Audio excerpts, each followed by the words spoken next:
I just ate a snack. What's up, ladies and gentlemen? We are live with the most handsome man in dog training, me. Yeah, exactly. Forgive my dogs. I just had a delivery come, and they're going to be barking a little bit. But I always tell people, like on a dog training podcast, if you don't have dogs barking in the background, if you're not fine with that, then I don't know what to tell you, man. Yeah. How you doing, Pat? Matt, I'm wonderful. How are you? Doing wonderful as well. I'm going to share this, and you should share it too, man. Yeah, I should do the same. Sure. That's the problem with the Facebook Live. We spend the first couple of minutes like, hey, people, come listen to us. Come listen to us. Everybody share this, even if you're watching after the fact. Majority of people watch it after the fact, which is cool. Yeah, that's always the way, right? And dude, I have this new AI thing where I take all my old stuff and it makes reels or makes a little short videos for it, you know? Mm-hmm. And so that's what's been happening. I've been testing that out. And dude, how come it won't say if I'm live here? Yeah, I was going to say, I don't see us anywhere. Oh, here we are. You are live. You see it now? Yeah, I'm looking at myself. Okay, good. Because that was. Let me share this. People are trickling in. Okay, let me see. How do I freaking share this? Hold on. Now the thing's talking in the background. Everybody share this while we're sharing it. I need to refresh it because it's not even showing up on my page here. Dude, it's not showing up. Yeah, I had to click your profile picture to get it to come up. That's wild, dude. But how do I share it off of this? Hold on.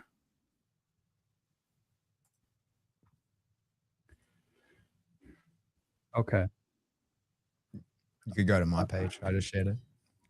Let me see if it'll let me share. Save video. Am I on my bow wow? Sorry, ladies and gentlemen. We're figuring out this new social media. I'm going to go to Pat's page and share it off of Pat's page. Pat is in. I'll entertain everyone while you do that, man. I'll just. Is it? There it is. Okay.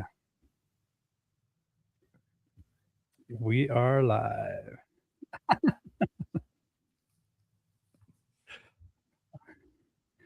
All right. So I shared it, and now I don't have two of my voices repeating me. Okay. I can hear and see you both. Okay. Thank you guys very much. If you like what I do, please consider supporting me on Patreon. I'll put up a link to the Patreon down below. Or do you have a Patreon? Or do you have school, or what's your? Yeah, man, school. Yeah, so that's where I'm putting all my effort in now. Should I put that somewhere? Where do I put that? In the private chat, and then I'll share it on the. You see the private chat over to the right? Yeah, see it. Let's see it. Yeah, how's school? So school is spelled SKOOL.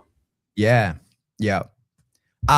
Yeah, mate. So I've changed over to school. So, I think last time we spoke, I was in the process of building out this big course and did that, released it, had it out for about 12 months where you could buy the whole thing, and was really happy with it. And just recently I've put most of it, not all of it, but most of it into school because I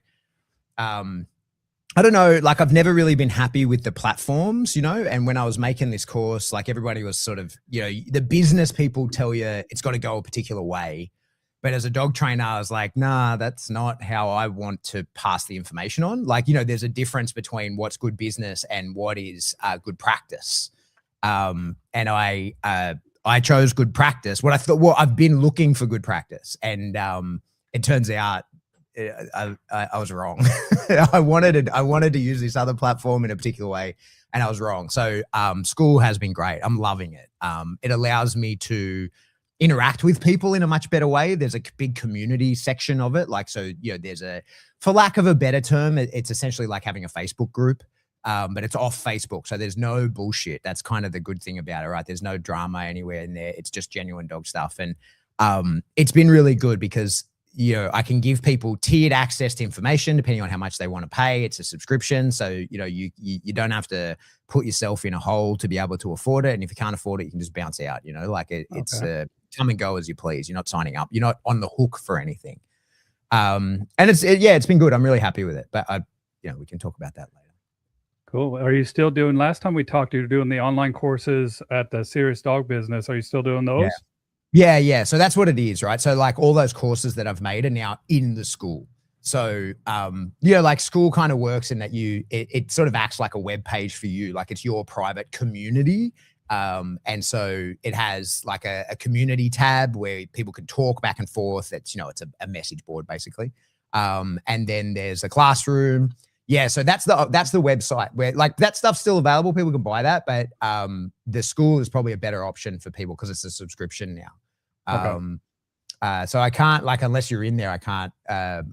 I can show you on my screen, but it's got the classroom. So what it has is like a place to put all the courses. It's got a place to talk about it. There's even a map where you can see other members and see where they are in the world and connect with people. We've had people doing that. So I'm loving it, and I've decided to kind of go all in on that rather than trying to drive people to, people, like I said, what you just showed there, people can still buy those courses, and that's a like purchase it, own it outright, keep access forever. But the school is a subscription, like an ongoing thing. And I'm loving it because like I'm about, 5 months into it. And what I'm finding is it's the right amount of touch points. I'm always afraid of creating, like my big fear of, releasing too many online courses and stuff like that is like, I'm a real dog trainer. I want to train real dogs. You know what I mean? I don't want to spend all day sitting at this computer talking about it. I do a percentage of that, that's fine, but I still want to get my hands on dogs. And I've been really scared of backing myself into a corner of being too on the hook to review videos and talk to people and stuff like that.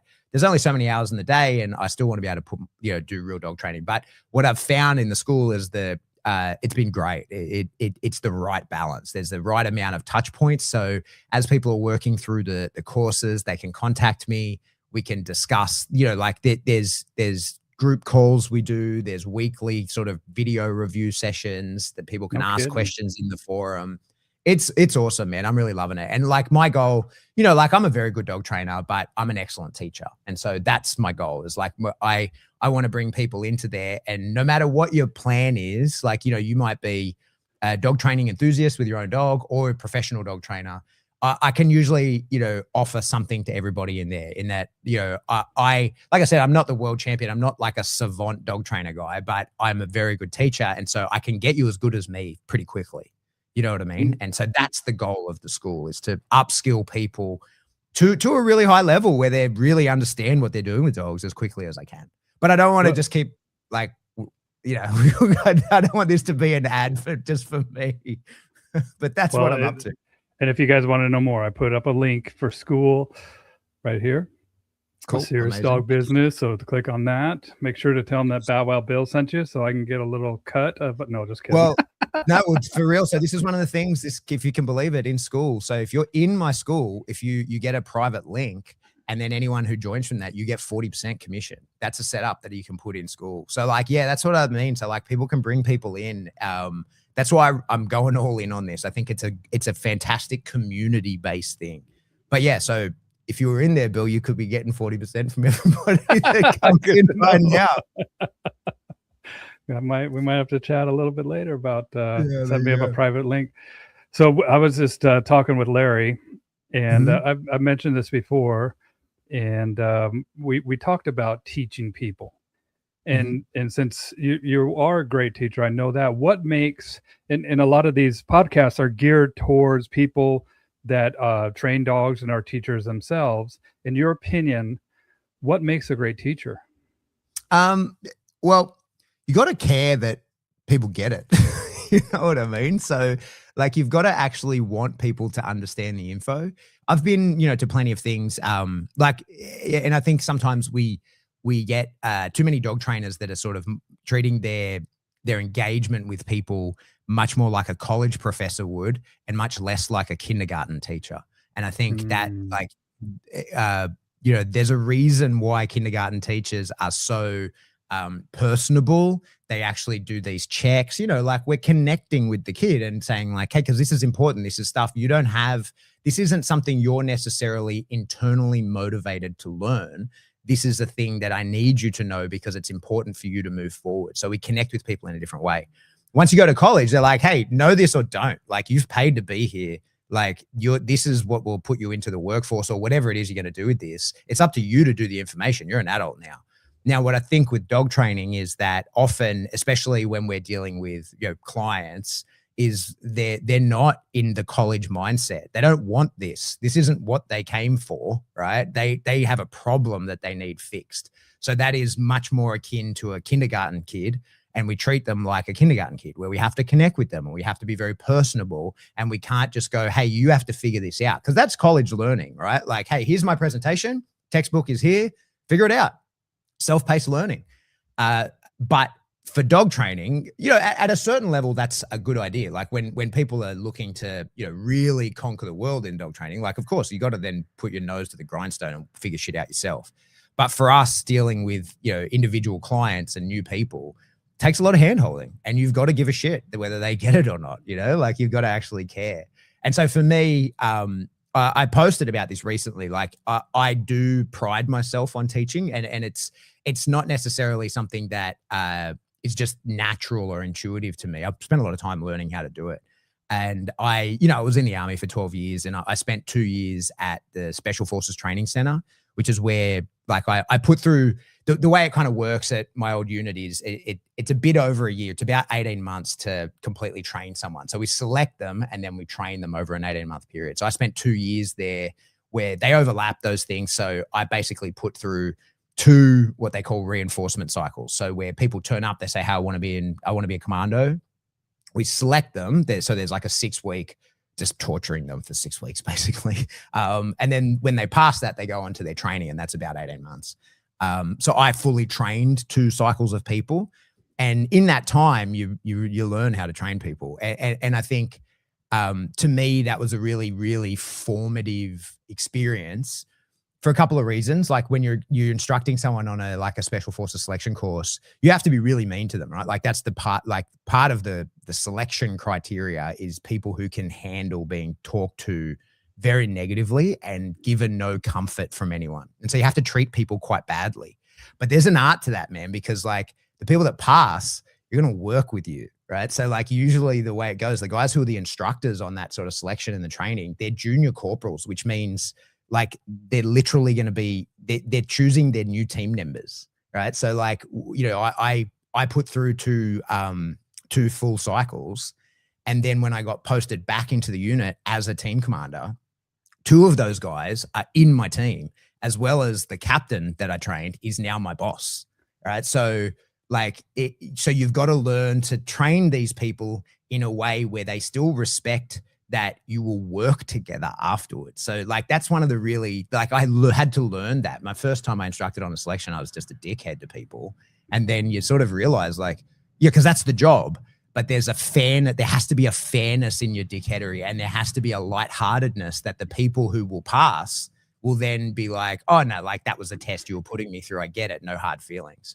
Because, there's people who on my selection course who, like 25 years later, I still hold some resentment towards because of how much they enjoyed treating me badly. Whereas there's other people who I love, who were instructors on my selection course, who I knew, who treated me, put me through the ringer just as badly as those people, but did it from a different place and with a different intention. So that to me was like a big formative sort of thing on how you train people. You've got to be able to be stern and fair and clear, but also nurturing. That's what you're doing, right? Like you're there to make sure people understand this stuff. And that to me is a tightrope walk that I think I've gotten pretty good at these days. Yeah. And then even when we are working with clients, there's a qualification process to know like, hey, are you teachable?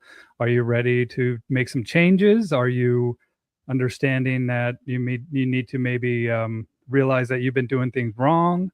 And so is there like a qualifying process for that?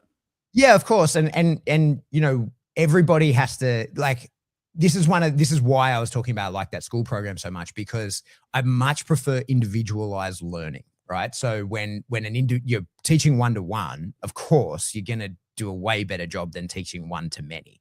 But when you do teach 1-to-many, then you need that like individual aspect for the questions. And that's why I love the communities aspect of the school. So people can watch the videos, the courses, but then if they're like, that didn't hit for me, they've got the opportunity to ask questions, like would happen at a seminar or whatever. So I think for us as dog trainers, like that's the that's part of the skill set, is the individualization of the information we're going to pass on. And, you know, you've done it, mate. We've all done it, where you're in someone's home and you look around and you go like, what are the metaphors I'm going to use, right? Like, what are the analogies? You talk to people, what do you do for a job? And that answer can radically change how you then, the language you use with the, you know, like I'm sure you've had it. I've had it where you're in someone's house, they've got a problem with a reactive dog. You go, what do you do for a job? And they're like, oh, I'm a psychologist. And you're like, oh, sweet. We're having a very different conversation. You know what I mean? Like, compared to somebody else, or when someone, you know, you're in someone's house and they say, you know, the dog rushes the door, and they'll be like, yeah, he's trying to dominate me. And you can't say, like, we know it's not that. Your dog's just rushing outside. But if I just go like, nah, you dummy, that's not what it is. Well, now there ends the conversation. So you can't just tell people, no, that's wrong. You've got to sort of guide them away from their wrong ideas to some correct ideas, and without hitting that opposition point. So to me, that's why I think, you know, you've got to really understand everything in dogs that you would teach, but you have to understand it far beyond the level you would teach it to, so that when someone's like giving you that absent stare, you can start again and teach it in a new way, right? Like, or you can, I think that's one of the important things, is being able to give people, like, find out enough about their life in a short period of time that you can then give, you know, analogies they'll understand, use metaphors that are relevant to them, that sort of thing. Right. And be able to pivot, sometimes take different perspectives in the same household. Right. Because I've been a referee where she's like, see, I told you. And I'm like, wait a second. She's correct too. Yeah. Or, you know, or a way like she's the nurturing part of her is an awesome thing. It's just that this dog might be taking advantage of that. Yeah. And so I need you to take, you know, the more assertive side of you. I need to kind of take the wheel here, and and being able to recognize that, when to pivot, when to, you know, kind of win everybody over as well, and then have analogies that can make them understand it in their world, right? Yeah. So they can apply it and it's more meaningful to them. But I like what you were saying too about seminars, because sometimes during a class or something like that, I have another student pop in and be like, you know what, I dealt with the same problem, and this is what I did, and this is how it worked, and then I just let them kind of work it out. And if they ever say anything that might be a little bit off, I'll kind of pop in and say, yeah, absolutely, except for with your situation, this might be a little bit different than what she dealt with or he dealt with. Yeah, exactly. So yeah, mate, I think that that is a big part of our job, really putting that work in. And it's something, you know, I get told that I'm good at it, and I believe that. I believe I'm excellent at it, but it's not from, it's not natural. You know what I mean? It's not like I was born to be able to do that. There's a lot of work has gone into it, and a lot of practice. Well, and I think too that we're always learning ourselves, right? And we're looking for teachers, and we're looking for mentors or people that that we see, and things that we can learn from, but also things that we can speak up about and just be like, look, this is not the way I would do it. Or sometimes, especially in the dog industry that we see at this current moment. And I know that there's always been kind of infighting and sides. And I think that it's natural for people, no matter what industry you're in. I see it even in, like, I blow glass, and I belong to like a couple communities of glass artists, and they fight about stupid shit, like who invented this technique, how long do you put this in the kiln, like just different things. And I'm like, man, this is the exact same. And I think it's just human nature for us to kind of get into these little tribes. Yeah. And so the difference for us though, mate, like, because I think about this a lot, right? Like, this is something I've spent a lot of time thinking about. And I'm the same. I've got other hobbies, you know, some I talk about, some I don't. Like an example, one I talk about is cameras and shit, right? Like, I'm into photography and stuff, or videography. And I'm in, same deal, I'm in heaps of forums of camera stuff. And there's just as many fights. Like, people arguing over, like, there's, you know, people want to punch on over what brand of camera they use. For Sony and Canon are at a war, you know, like, I'm talking to you on a Canon camera using a Sony interface. Like I don't get bogged down by it. But The difference for us is there's other life involved, right? So, you know, Yes, like that in the relies camera, on us. yeah. So in the camera world, you know, if I'm talking to you on a Canon camera, if I get the shits with that thing and smash it against the wall, like, and just throw the baby out and say, nah, I'm changing to Sony, the only thing that's damaged is that an inanimate object, right? But like when people have the hissy fit or do something unethical to a dog, now there's a real being that suffers. And I think that's why we, when we talk about interpersonal drama within industries, I think it's why we sort of rise to the top. We're not the top. Horse people are worse than us. You hear that, like Heather? I'm Heather's watching. tangentially aware of, you know, like there's just as much disastrous infighting in the horse world as there is in the dog world. And I think that's a large part of it, is that, you know, people care truly and deeply about animals and their animals and not just their own, but the entirety. You know, I care deeply about, I love my dog with all my heart, but I have love for all dogs, you know? That's right. And so like if I see someone mistreating any dog, that's enough to upset me. Whereas if I see someone mistreating their camera, I don't care at all. Right. Like, so I think that's the issue for us, is that no, that's a real life form, man. You're fucking with it. Yeah. Well, and they are, I mean, they're sentient beings and they have wants and desires, and we have higher intellectual capabilities. And I've talked about this before, where it's kind of like our moral obligation to be stewards of these animals, to figure out a way that we can fulfill them in their life with us. Mm-hmm.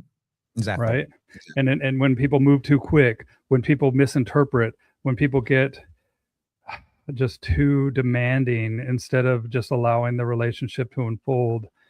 I mean, I use the analogy of like being on a blind date, or you know, somebody that's trying to kiss you, or somebody is trying to, you know, make unwanted advances, or being a creep, you know. And I see kind of parallels to that of dog trainers and people that are, when I say move too quickly, not just move too quickly with the particular dog that they're working with, but move too quickly with their skill base, and not allowing for the learning process to unfold and to get a true understanding by processing the information, not just consuming it.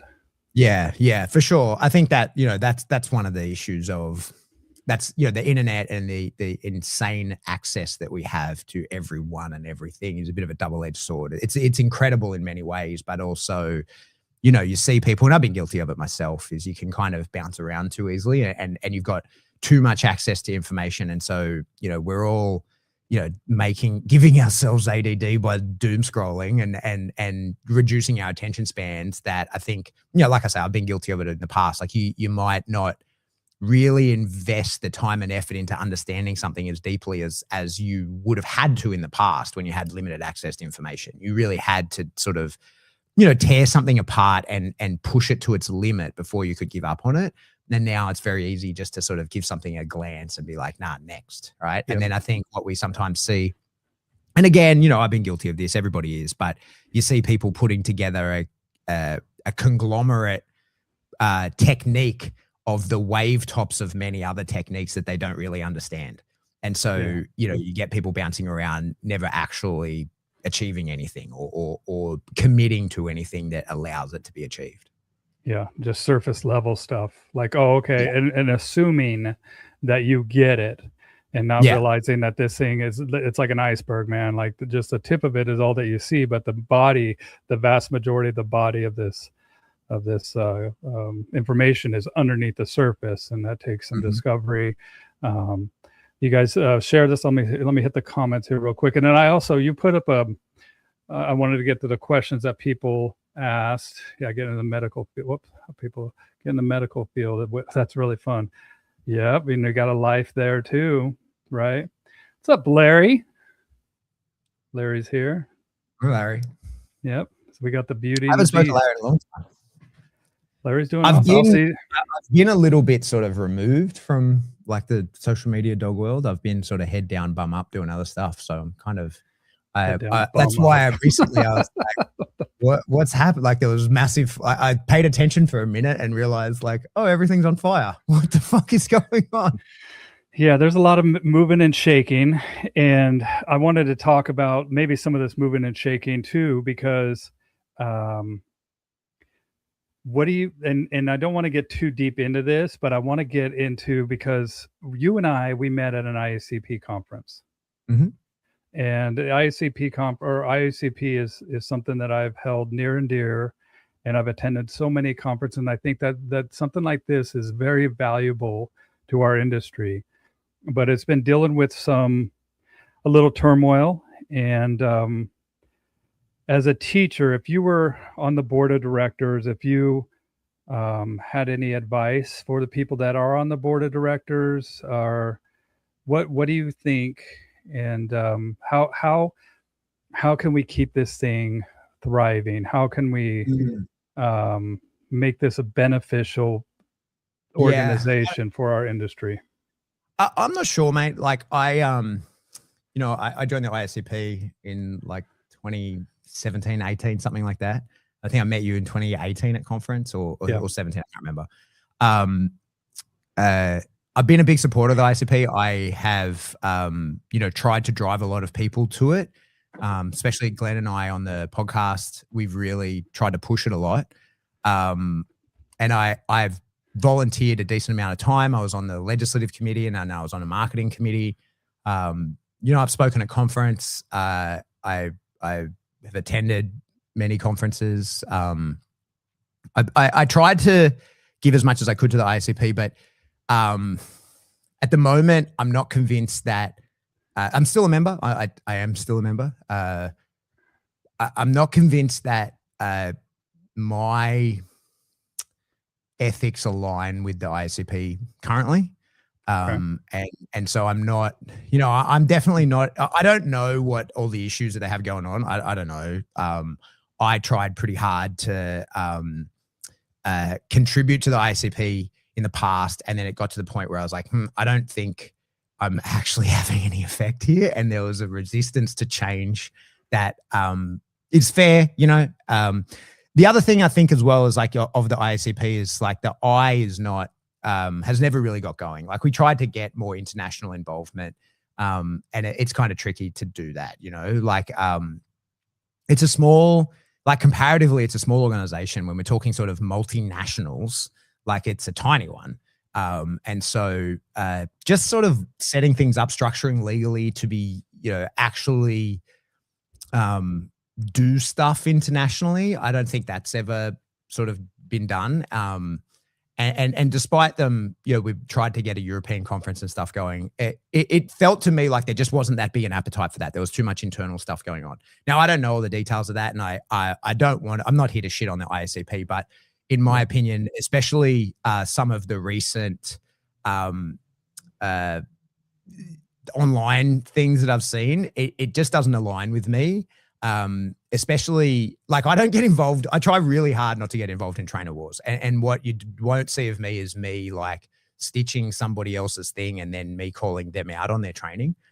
And to have an organization that represents me do that, that's when I was like, oh, okay. Like I can't have this organization represent me anymore because I'm not okay with that. Like I wouldn't do that. And I can't be a part of an organization that did that. And I commented on it when it happened. And I said, like if a friend of mine posted this, I would DM them and be like, hey, are you okay? Because this is not okay behavior. And so when the professional organization is doing that, I'm not okay with it. And so like I'm not, ICB be the ICP. I'm sure they don't give a shit about my opinion in any way, shape or form. And so I'm not, whatever. I'm not putting too much thought or energy into it. But I think to me, that's the sort of, that to me is really important, right? So, I'm a bit of a hippie these days, and I believe really deeply in the idea of where attention goes, energy flows, like I really, truly believe that. And so the idea that of looking internally and calling out, like doing back at like, I just can't be a part of that. Like I can't. And I know for many people that's a marketing strategy and that's how they run their individual business. Like, cool, whatever. Like that's your call. I don't want to do that. And like I said, I can't be a part of an organization that does that. So we'll see what happens from here, I guess. Yeah. I think that they have an opportunity to kind of reevaluate, and I hope that they do. And just like Larry says, you guys don't have an NRA down there in Australia. We got the National Rifle Association, huge proponent for Second Amendment rights here in America, and we have a few more of those. And that's what he says is like, it's kind of like our NRA in the dog industry. And that's where we need to reevaluate their position, who they represent, and bring in more members in a way that is beneficial, not ostracizing, and starting these little trainer wars. And that's what I saw, that I was very disappointed in seeing, because I do love and I know the value that I've received personally from this organization, and know that when the last conference that I did go to was amazing. And I'm looking forward to going to the next conference in California. And that's where I definitely was contacting you, asking if you were coming, because that's where we hung out, and I thought maybe last year that you guys would be coming to the next one. And so I'm sorry to see that you're not going to be attending, but I hope that things kind of get ironed out here and we get on a better path, that someday we'll attend it's possible. One together. That's the thing with these organizations, they're run by the people that in a change of board, or even just a one extra person on it, like it could be a whole nother beast. You know what I mean? Yes. Like the whole thing could change. And so like, that's why I'm not throwing the baby out with the bathwater. I'm not saying like, fuck the ISCP. But to me right now, I'm like, that doesn't align with me. That like, and like I think for all of us, mate, like at the end of the day, the reason I train dogs the way that I do, the reason I treat people the way that I do is I got a pretty loud voice in my head, man. And like, I have to fucking keep the dude in my head. I have to keep him aligned, because he'll fucks with me pretty hard if I don't. So when I go to bed every night, I have to have my conscience aligned, and that's all I care about. And he cares deeply about the way that voice in my head cares very deeply about how I treat people and dogs. It's why I do things the way that I do. And like I said, that keeping that voice in my head happy is far more important than me than the being a part of any sort of organization, and so like I said, we'll see what happens. Yeah. And I've never been a part, even when I met you, and in 11 of these conferences, I was never, ever a part of it. And I decided to join this year. And now that I'm a member. So you used to just go to conference without actually being a member? Yeah. I never was. Yeah, right. Okay. Yeah, right. And people were like, you can save money. And I'm like, I don't care. It's more important to me just to network. And I was just kind of this lone wolf. But now that I'm a member, I got a little skin in the game. And I'm just like, man, I feel the same way. Like the things need to be done differently. And I would love to help any way that I can by providing the opinion of what I would do in this situation. And the one thing that I would do is maintain, the priorities, which is gaining membership, growing the organization, and squashing trainer fights, not starting them. Yeah. Right. Yeah, absolutely. Yeah. And I think the last thing I'll say on it, because I don't want to harp on it, but when I raised some of my concerns about things that were going on, it was met with a lot of weird identity politics back at me. Okay. And I just was like, no, this has nothing, like, let's not make this a men versus women problem. Like, it was just gross. And so I was like, you know what? Like, see you later. I'm just not down for that. When someone said to me like, how dare you question a woman's decision on something? I was like, no, I'm questioning an organization. If the person in the seat is a woman, that makes no difference to me. But I do have the right to question the actions of the leadership, regardless of their gender. And so to me, that's why I was like, you know what? I'm just not playing that. So I'm going to go train dogs over here and have a good time. You can do whatever you want over there and have whatever time you like. Well, and realize that the people that make up this organization are a bunch of eclectic people that are doing marching to the beat of their own drum, and anything that's going to turn them off is really going to turn them off. And I just think that we need to reevaluate and reposition, and maybe if somebody like even Larry just says training director needs to step down, maybe, you know, or many will leave. But I think that if somebody steps down and says, hey, my bad, let me step down, and then come back later, or I don't know what should happen. But I just know that I have had a lot of benefit from this, and I don't want it to go away, dude. And I don't want it to turn into something gross. Yeah. I think, you know, as balance trainers, we absolutely need top cover. We need top cover. We're our heads are on the chopping block very often. And so maybe an organization like the IACP needs to re-roll away from education. I think that's one of the tricky parts about this. You know, like a lot of these professional organizations are sort of framed around education. And I get that, because we all kind of know in the dog space that, you know, and it's happening around the world in various locations, there, you know, reform and certification of a kind is coming, right? Like that has happened in many places in the world, and is going to continue to happen. And frankly, you know, while I'm opposed to that sort of I'm opposed to the way that's likely to go, I'm not opposed to the idea of it in general. And so I know that, you know, and when I was a part of the inner workings of the IACP, I was acutely aware of the fact that these professional organizations need to provide some sort of training or, you know, certification, because when legislation comes saying that, okay, well, in order to be a dog trainer, you've got to have a certification, you have to have one. We need to have one so that there's a balanced training one, right? Like I get that. I understand. And that's why there's been a gearing towards that. But the problem is, you know, like who provides that education, right? So like you look and like, I like to use the big three as examples, right? Because who can argue that between Michael Ellis, Bart Bellin, and Ivan Balabanov, like that is, for most of us in the balanced training world, they're the sort of untouchables, right? Like nobody's questioning their skill sets. There's enough variance in method amongst them that you choose one, you'll be happy, right?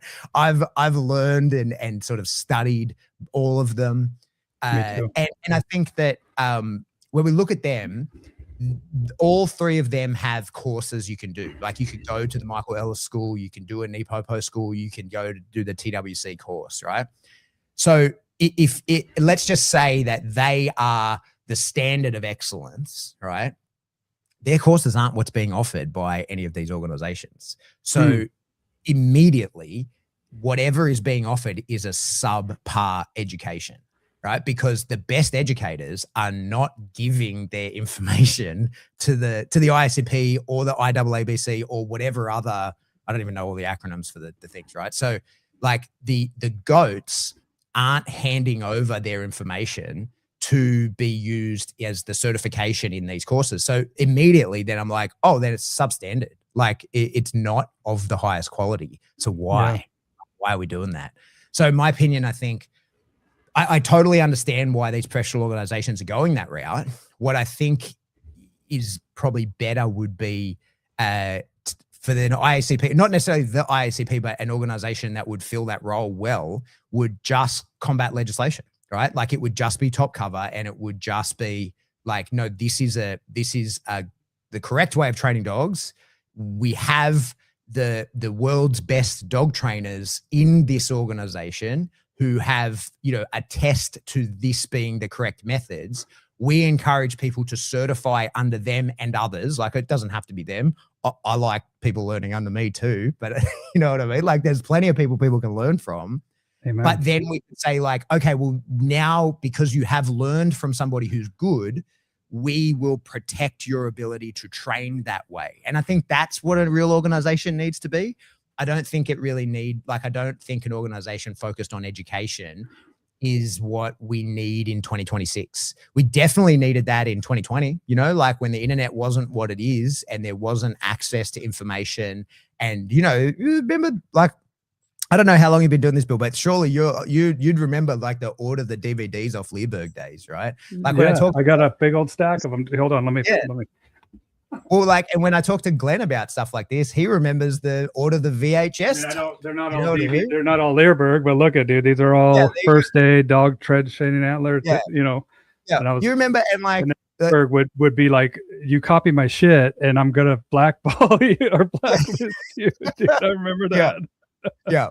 My favorite, truly my favorite. I hope Ed sees this one day. Like my favorite part of any of the Learberg things, I've watched it all, right, is in the e-collar one where Ed, you can tell they're filming on old school tape because Ed accidentally blasts himself with the mini educator and doesn't like retake. They're just like, no, keep rolling, we're good. And that makes it into the final cut.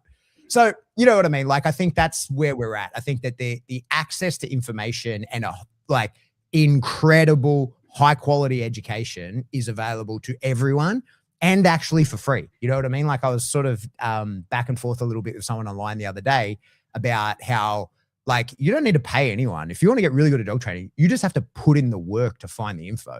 Like, if you want to pay me, I'll show you where all the info is, right? Like, I've got it all laid out. When you pay, you accelerate it, right? Yeah. But like, if you got no money, if you got no money, but you have some fucking grind in you, I'm surely I'm allowed to swear, Bill, right? That's okay. Yes. If you've got some grind in you, you'll get it. You'll get it for free, right? Like, just put in the work, find it, or pay one of these people and they'll hold your hand and walk you through it. But there's heaps of access. What we don't need is a professional organization saying, this is like, again, one of the reasons why I have never tried to, and I don't want to ever try and get any sort of certification going, right? Like, and have a registered thing. And like, so in Australia, like the course that Glenn used to teach, the NDTF, like that's a real course. You end up with a certificate for or whatever. Like, it's the government recognizes it. It's not it's not like, oh, Jono has a printer and he printed you out a certificate. It's recognized by the government. It counts like towards a degree. It's a course, right? But the problem with having stuff like that is you can't change that stuff. It can't be dynamic. And that's why I never want to do it. Like, as an example, there's plenty of dog units around the world who they have to teach, like, here is our outdated methodology. And to change our PAM, like the booklet, the TMP, the what's the civilian word? The course outline and structure and the modules. Yeah, the curriculum, but like what you'll be assessed against, right? Like, what is it that we actually have to know?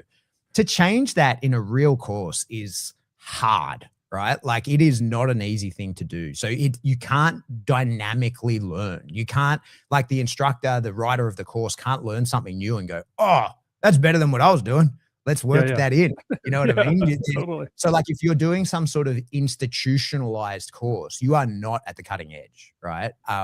So like, I think that's one of the issues is we need to be able to provide like dynamic changing of this kind of thing, which all of us that have our own courses can do, right? Like you can just change the modules because it's just yours.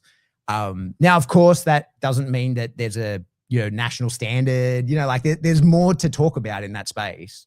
But that's why I'm like, that's what I think that we need is less focus on education, more focus on giving people the ability to do it, right? Like, more focus on legislation. Yeah, and when I look back at Larry's analogy that this is like the NRA, and I'm looking at what they do, and that's primarily what they do, is they focus on legislation. If you want a gun safety course, then here's a little thing that we offer, but it's not the main focus of it. And driving membership is the main focus, and showing what the membership has resulted in, and being like, look, this is what we've done. This is how your membership benefits dogs as a whole. I agree with you, man. And I think that standards are absolutely necessary as far as training is concerned, right? And I call standards like, and that's one of the things that I recognized as a early dog trainer and learning under standards, and then going and looking at my colleagues in my local area. I was like, well, what's your standards? Like, what are you trying to achieve here? And I say standards are like checkpoints in your relationship, because once you've achieved this standard, then we can move to standard number 2, number 3. And a lot of people, I think I heard you say that, a lot of people want to get to step 10 and they haven't gone through 4, 5, 6, 7. They've gone through 1, 2, 3, 8, 9. And now there's a vacuum in there of nothing. That these standards a lot of times build on each other, and interlock. And the beautiful thing about what you said about working that in too is like, oh man, like I love it when I learn something. I'm like, oh dude, I'm using that. That's something that has just changed my whole approach. Right. And especially with punishment, that's what it reminds me of, is like, I thought that punishment was one thing until I've learned from, just conversations. I haven't taken Ivan's course. I've taken Bart's course. I've learned from Michael Ellis with some of his online stuff. But my big thing is what I've learned, especially from Bart, is let the dog do. Let the dog do. Let the dog show you. And I remember I was working with the dog, and Bart was like, "Knock it up, Bill," and he just stopped me, and he's like, "Let the dog do, Bill. Let the dog do." And I'm like, "Oh shit, here we go." And I did, man, and it just stopped. And that's what I like about work. We got to be able to be fluid here. We got to be always learning and always ready to adapt. But also leaving the bullshit behind and realizing, okay, cool, this might work for this particular dog, and having that eclectic knowledge base of the more knowledge that we have, the more we can apply in certain situations where that dog or that case that human might benefit from, and knowing expectations of outcomes, and knowing how long this will take if we use this, if we go this course or if we go that course, or, does that make Bill for ICP president? No, dude.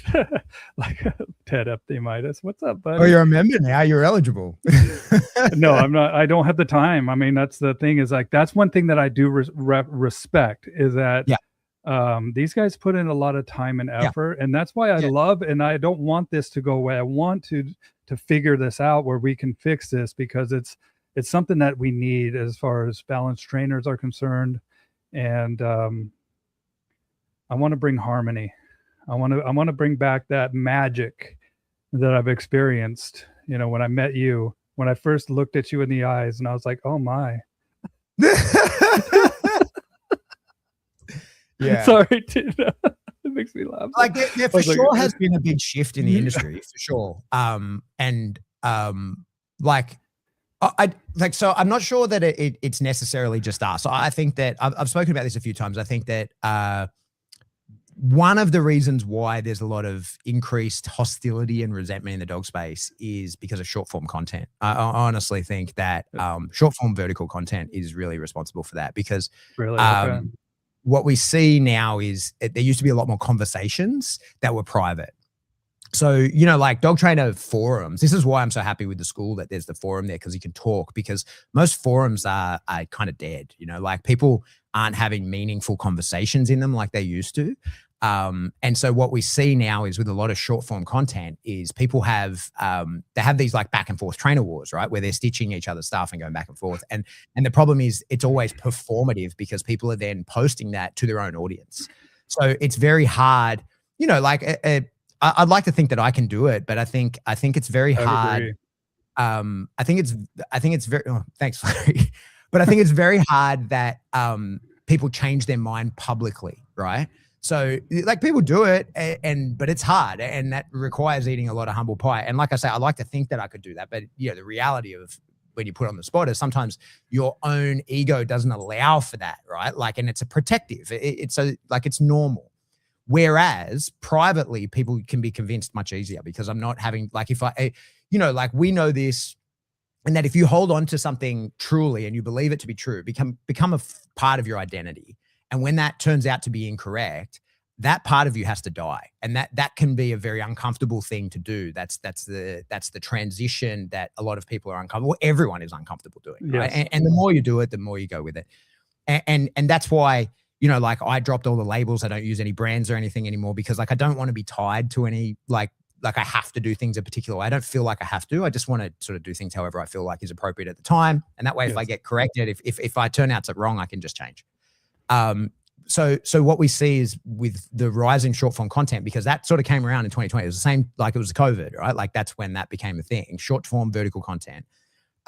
Now people are having these conversations, but they're having them in where neither has any intent to you know, let the other person turn out to be correct. I can't remember the word, like to capitulate, right? Like where you go, oh no, you're right, I'm wrong, right? Like just people just aren't going to do that in front of their audience. And so we used to be able to do that privately, but now that like, it's like you show your audience, I show my audience. And so it's theater. It's not an actual conversation and no one's looking to learn. So I that's just a guess, like, but that's how I feel about it. Like, I think that has been a contributing factor to it. But the other thing I think is that the whole world is on edge. You know what I mean? Like everybody is, you know, like we don't have to get into the politics of it because like I got no politics. I think they all suck, right? Me too. I'm on the side of burn it all down. But what I like, I think that so many people are so upset with their governments for so many fair reasons, and they've lost control of their lives in many ways, right? Like don't get me started on what's happening in Australia, but like, so people, there's no way out of that. A lot of people are simmering at a level of stress and a lack of control. And we know, like, it's part of the whole punishment conversation. Like the lack of control is one of the most aversive things that a being can have. Like when you're in a bad situation and you go, there's nothing I can do about this. That's a pretty shitty feeling. And so I think people, you know, are simmering at a higher level of discomfort. And then where they do have control, where they do have influence, they're exerting it, right? And so we see that in the dog training space as people are like, okay, well, I got an audience. I can potentially make a change. Or I can at least be heard on this topic. So I will be. And like, if you're not happy with the way that your government is doing tax reform, you can jump up and down as much as you want. No one gives a shit, right? And so a lot of people feel that way. A lot of people are very annoyed at things that are going on in the world. And they can jump up and down. It's not going to change anything. So when they have something that they can affect, they do the jumping up and down because they're like, I just want to get control of something in my life, which is why, you know, I try pretty hard not to sort of get bogged down. Like people say heinous shit to me all the time or, you know, argue dumb points and shit. And I'm just like, yeah, cool, man. Like I'm pissed off about a bunch of stuff as well. I've got a lot of misplaced anger right now as well. So you do you. Well, and it's, I think that it is a form of cathartic release. Right, for what you're saying is that this frustration, and I know that it's been present since the pandemic, dude. Like we talked about this before we went live. Is like I've changed ever since that time, and my relationships have changed, and the way I interact with people has changed since that time. And I think that was something that happened in this world that is still affecting us today. And there's a lot of problems that we really don't have any control of. And then, dude, I never really thought about that vertical short, like that makes total sense, man. Like plugging this into a 2-minute reel, right? Where I have to get as much of my point across as I can. In front of my audience. In front of my audience. That's right. Yeah. And the engagement and seeing like, oh man, people didn't engage like this, like they did with my one before. And I need to maybe look at the one before I did and try to emulate or copy that. And so it's like clout chasing to a degree. It's very interesting, man. I mean, I think that at the end of the day, we need to remember one thing, that the dogs don't give a shit. Dude. Yeah. Like I could turn around and be like, hey, Trump did this, or like, you guys know that there's a war in Iran or whatever. And my dogs are like, cool, let's go run in the field. Yeah, and I think we can learn from our dogs, but also apply what we know from ourselves. And like you said, like that is when we don't have control of a situation, when we don't have, and things are that we feel are starting to get worse. Well, guess what's happening with your dog, right? That they don't have control of the situation. They become reactive. They come barking at like my delivery driver that just came here today. All the dogs are like, somebody's here, somebody's here, not realizing that it's just a delivery driver coming in, dropping off a package. And then they're just losing their mind because they don't have control of the situation. But once it starts to get down to baseline, now they're all zonked out. Mm-hmm. How can we extrapolate what we're talking about now and apply it to what we do? I mean, to make ourselves better trainers or better stewards of these animals. Man, I think like, go chew on a dog toy. That's what we should do. Go get something and chew on it. Yeah. I think, it's trying to, I'll give you my weird spiritual answer. Is like, you have to align with your conscience, like, something I'm sort of excited about at the moment in that space is this idea of a daemon. I don't know if you're familiar with that at all. Daemon? So, yeah, a daemon, D-A-E-M-O-N, or some people might call it even a daimon, but it's essentially a conscience, right? Like, and there's a lot of sort of weird woo-woo shit that I could, on a different podcast, it's not about dog training, I could sort of go into the details, but it's the origin of the word demon and the idea that like sometimes those voices in your head aren't real happy with you, and I think that's the way forward, is like stay out of the internal peril that can be created in your mind. And for me, like, although, man, I teach people how to train dogs. I don't know how to help people, be better at peopling. It's far be it from me to know how to train dogs really good. But to me, it's about like, I listen deeply to how I feel about the things that I do. And that's what keeps me aligned. And I interrogate that pretty deeply. I really try and see, like you are not your thoughts. You are the awareness of your thoughts and how you feel about your thoughts. And, that's right. And your actions, right? So like I think that sort of aligning to your purpose, like I'm positive that nobody's sole journey was to fucking argue online about dog training, right? Like, like nobody, when they were preparing to come into this world, was like, you know what I'm going to do? Like, my purpose on this earth is to be back and forth about dog training with people that I'll never meet and just simmer at a level of stress about. Like, nobody was planning that. And so I think if that's what you're doing, then you're probably not aligning with your purpose. Well, and know that we get little endorphin hits or whatever, right? And understanding how, dopamine and all that stuff works. And so we become addicted to the reaction, the inner pharmaceutical company that we have in our brain. And knowing that when we look at what has happened versus a story that we tell ourselves about what has happened, and then that vicious cycle that we carry forward with us, right? And to be able to realize that it's not real and that it's meaningless. The things that we tell ourselves is just like you said, a voice in our head that is not really us. And sometimes that takes some introspection, that takes some contemplation. And in order to do that, we need to get away. Like you said, our life theme that we've written down for, what we're accomplishing in this life isn't going to be to argue on the internet. It's going to be a teacher, to be a humanitarian, somebody that is, defends other people, that raises people up. And mate, to that end, like, I'll plug it because we're talking about it, but Birdie, who's a incredible I love friend. Birdie. How's she doing? I haven't talked to her forever. she's good. And so she has a school. It's called the Magic and Dogs. It's totally free. People can get in there. And so I just put it in the chat to you. People can go into that. Okay. And it's literally, it is what we're talking about, mate. Birdie is a clin psych or was a practicing clin psych and has this school group, totally free, get in there, called the Magic and Dogs. And it's about that. It's about making sure that you maintain your connection to dogs in a healthy and loving, productive, forward way.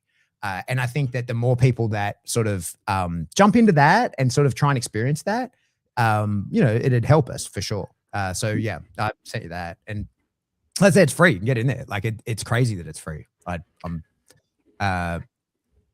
think learning that meditation, or not necessarily meditation, but connection and enjoying your interactions with dogs as trying to create that truly joyful interaction. Like that'll change your life, man. And like when you're having truly joyful interactions with dogs in your day-to-day, in your training, especially if you're a professional trainer, like if you're truly enjoying the process of training, why the fuck would you be fighting online with anyone?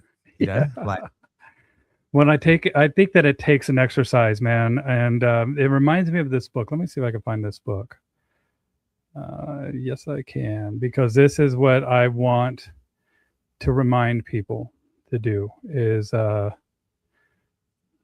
here. Start with why. Right. So this is Simon Sinek. This one's more about, leadership and business realm. But what's beautiful is that we live the dream, dude. Like we work with dogs. I get to work with dogs.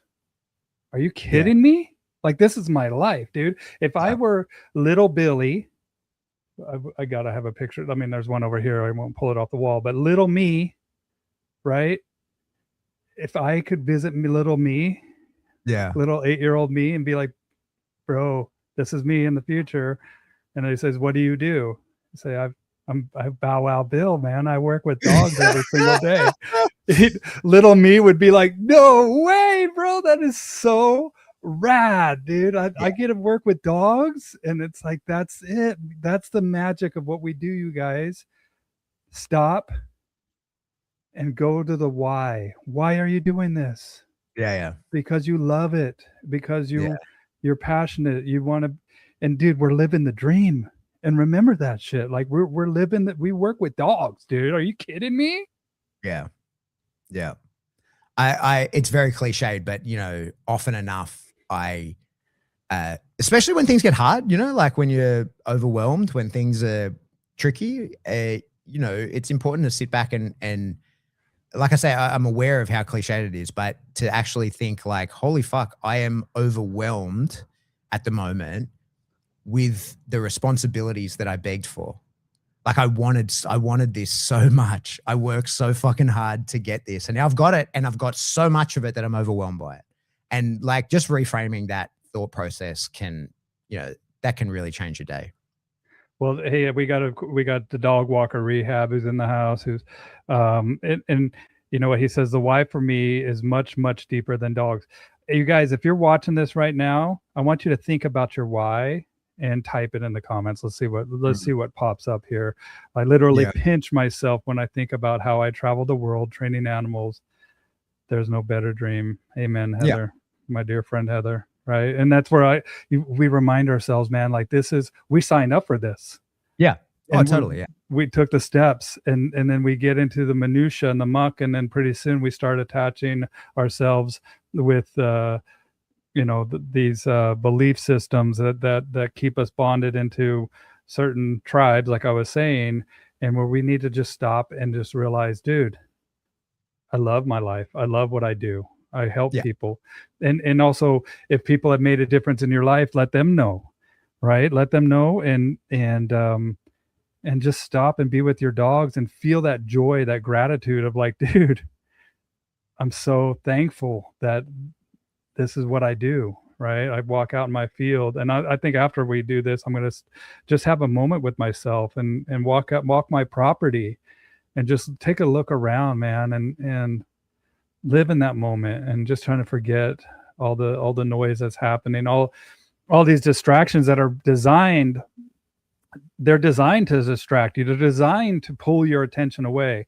The algorithm that when we're looking at these devices is written to make you addicted to it, and we have to realize. And look, I'm guilty as that as anyone. It's one of the reasons why I don't gamble. I don't do any drugs. Like I tend to addiction easily. Me right? too, like, I'm dude. very aware of that.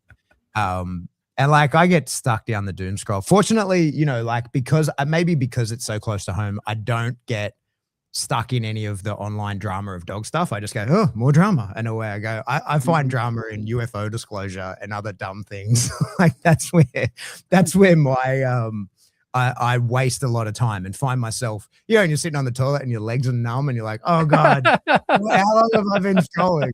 I can't afford this. Right? Ring around the butt. Yeah. Either of you ADHD?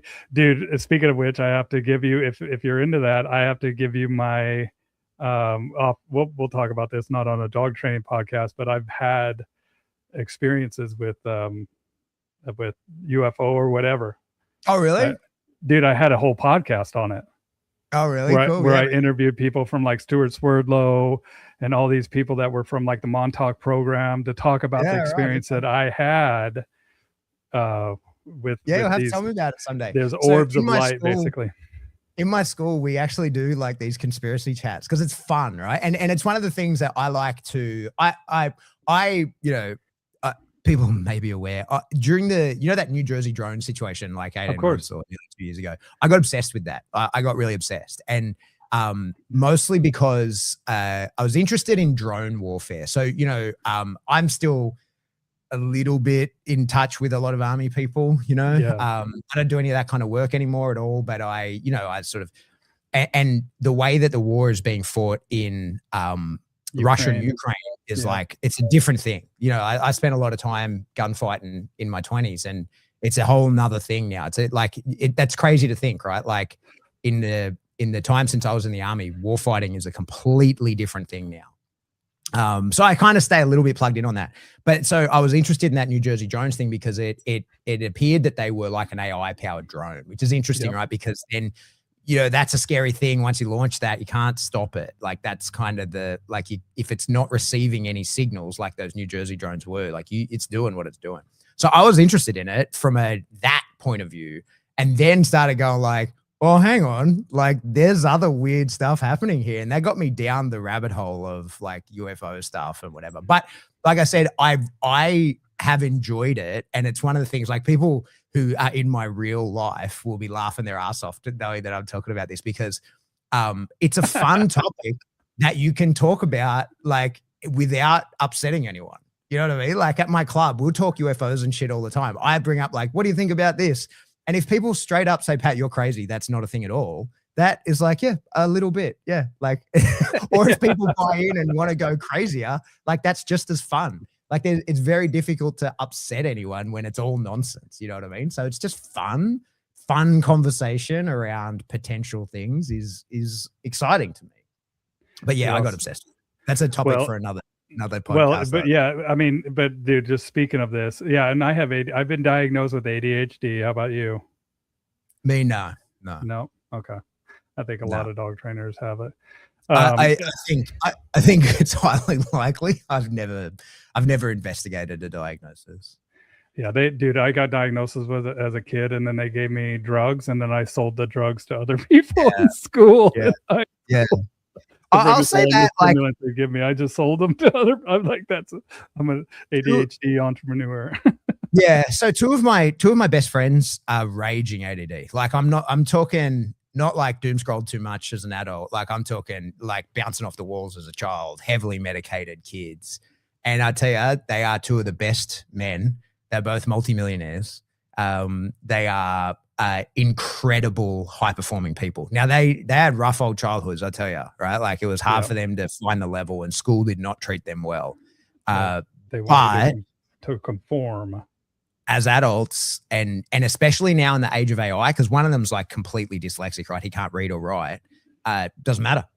Like Doesn't matter with AI. Like, it doesn't matter even the slightest bit. He's submitting like giant proposals to government by just dictating it to AI, turn this into a proposal, right? And killing it. And because he's so incredible, and his brain just functions in a different way. So to me, when I look at, especially the my son's 10 and 4. And so like they got like a couple of their friends that like I can see like, oh, you're the bouncing off the wall kid. And I've said to a couple of them like, hey man, you got another tough 15 years max. But after that, I'm telling you, like you hit a level that no one else can reach, right? Sure. Like your level of ability is a non-neurodivergent person cannot obsess over things like you can. And when you find the right thing to obsess with, you're going to kill it. You're going to be unstoppable. So yeah, it's a superpower of a sorts. Yeah. Yeah. It just, it's going to be a strength. And, and I think in the age of AI and this innovation, like there's a lot of change that's happening. And I listen to Elon and XAI and SpaceX, and dude, we're talking on his satellite right now that what is it, Starlink, right? That's what I have right here, and I've had it for many years. And dude, so a couple things, and I know we're not talking about dogs, but dude, you got to read this book, and it's called this is here, right here. Because as you can see, I just purchased it April 23rd, 2026, New Science of Heaven, How the New Science of Plasma Physics is Shedding Light on Spiritual Experience. Yeah, okay. I'll send you a link to it. I'll put it up in the comments too. But like we have these plasma clouds, and they act like they have an intelligence about them. And then the other thing that I was talking about is lithography. So lithography is how they write these chips and stuff, and that's a whole other thing that I just get deep down into, man. And so yeah, these but our minds, the way that we think, we just kind of get deep, and has nothing to do with dogs. And we'll get back to the dogs thing. But and then I'll tell you about my experiences with these. I mean, they're basically light orbs that that have interacted, that I've out here on my property, and so. But let's get back to dogs. Let's do it. You just launched a thing on punishment.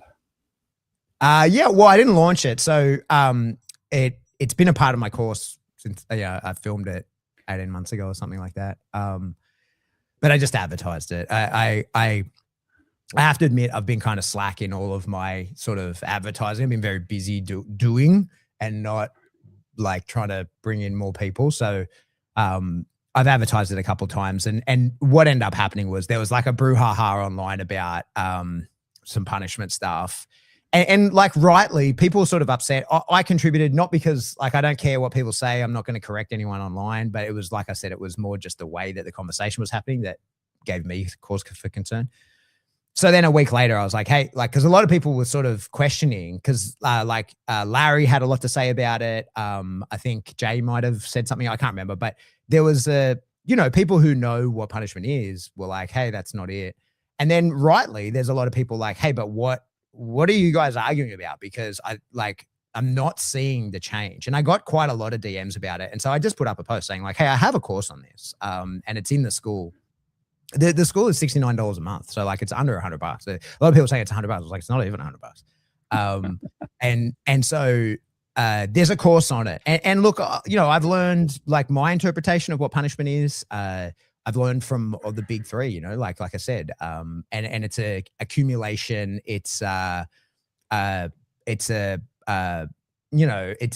my interpretation of what I've learned from a bunch of other people. I didn't invent anything. And it's what works for me. The big one, there's no, everybody knows like on Ivan's course, there's the punishment module is incredible, right? Like, and that's where a lot of people have changed the way that they do things because of it. It certainly realigned some of the things that I do and changed some of the things that I do. And so, bringing that into the way that I train, figuring out, okay, like how's the specifics of this work for me?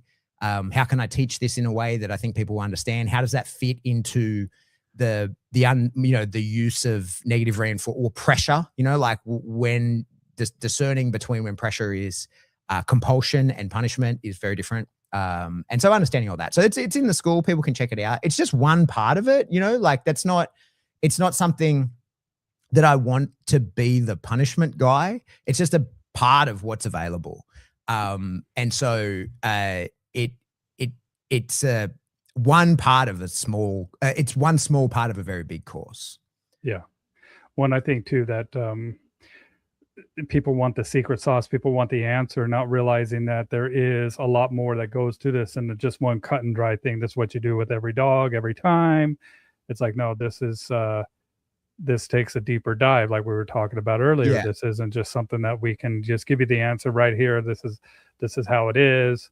And there is science that backs, you know, what the videos that I've been seeing about, like the 2-second rule and whatnot, but it's not always the case. And I've experienced it with my own dogs. And then Larry and I got into it pretty deep about when I just did a podcast with him last week, and then the reconciliation aspect of this, and moving on and letting the dog, like I was talking with Bart, letting the dog do, letting the dog show you, and not trying to stay ahead of this and to manage it. And the other thing is that I heard about no emotion. And to me, I'm like, well, and that's where I think that you're correct, Pat, with the short form and like a snippet of like, no, don't show emotion. It's like, no, don't allow your anger to get ahead of you, right? Like, like show emotion. That's why we're punishing in a way, because we see the benefit of the dog being punished. Yeah.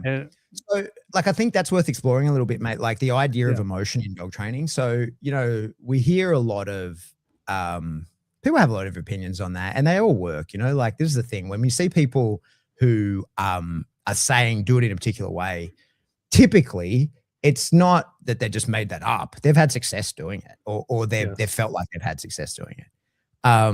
And I have trained with people who, you know, think you should train emotionally, you know, like really show a lot of emotion to the dog. And I've trained with people who think that you shouldn't. I taught a whole seminar basically sort of, and again, it's part of the courses that I have. Like I've got this whole section on pros and cons where it's like, there's a thing called how do you show up for the dog? And so, you know, I can see people want these answers, and they want, you know, like people want, if there's going to be an argument about punishment online, they're like, well, explain it, give your answers or whatever. But it's like I said, I don't want to contribute to this. My comment on it was like, hey, like, is everything okay? I'm not contributing to like, oh, this is how you do it, because I've got a whole thing of explaining how to do it. It's reasonably priced, and yeah, I've got to make a living, but also the reason why it's in that space is so that it can be taught in its full. You know, I don't want to give the 2-minute answer, and I don't want to be like justifying against somebody else. I want to teach the way that I think that I do it. And if you want to try it, you give it a go. But here it is. Like, here's the 6-hour course, because that's what it is. 6 hours long of like, because I filmed it here live. I had people come in because I find it easier to teach to a group than to a lens. So I had people come in and I taught them this course. It was a full day. And so like, I would rather than, instead of like having back and forth and like, oh, I think this, like, here's what I think. I'm not going to argue with you. I'm not. Like, if you think whatever you want to think, that's fine. Like, here's what I think. And if you got questions, like if you're in earnest actually trying to understand it and you don't know what I mean, if I taught it incorrectly, or like if I used a terminology or word that didn't align with you, whatever, I can answer, I can do the back and forth then. But I'm not going to just be like, oh, I don't agree with this, I think this. I just want, like, here's how I do it that way, or do it a different way, whatever you like. But also, like, I don't, there was a guy when I posted about it, it was saying that it should just be given. Like, if it really can help people and dogs, it should just be given out. And like, I don't disagree with that. I don't disagree. I would love that there's a entirely free, incredible resource for training, for people to learn to train dogs. Like, but it's called the internet. Like, go searching, you know, like, you got to find that shit yourself. Like I said, like, in order to collate this stuff together, like, I've got it there. you can go and put in the work and search all over the internet and find it. But like, if you want it put into one place, there it is. Yeah. I mean, and I think Ryan says here, there's no real secret sauce in dog training, at least not in the way people often hope there is. Everyone wants the simple answer, the exact thing to do, the one technique that fixes it. But the reality is what I say, what someone hears, what they think, they understand, and what they actually do with the dog can all be completely different things. Sometimes the difference is tiny. A slight change in timing, pressure, body language, energy, reward placement, or intention can turn who, oh crap, I gotta go find the rest of this comment. It's a pretty good comment, man. Hold on.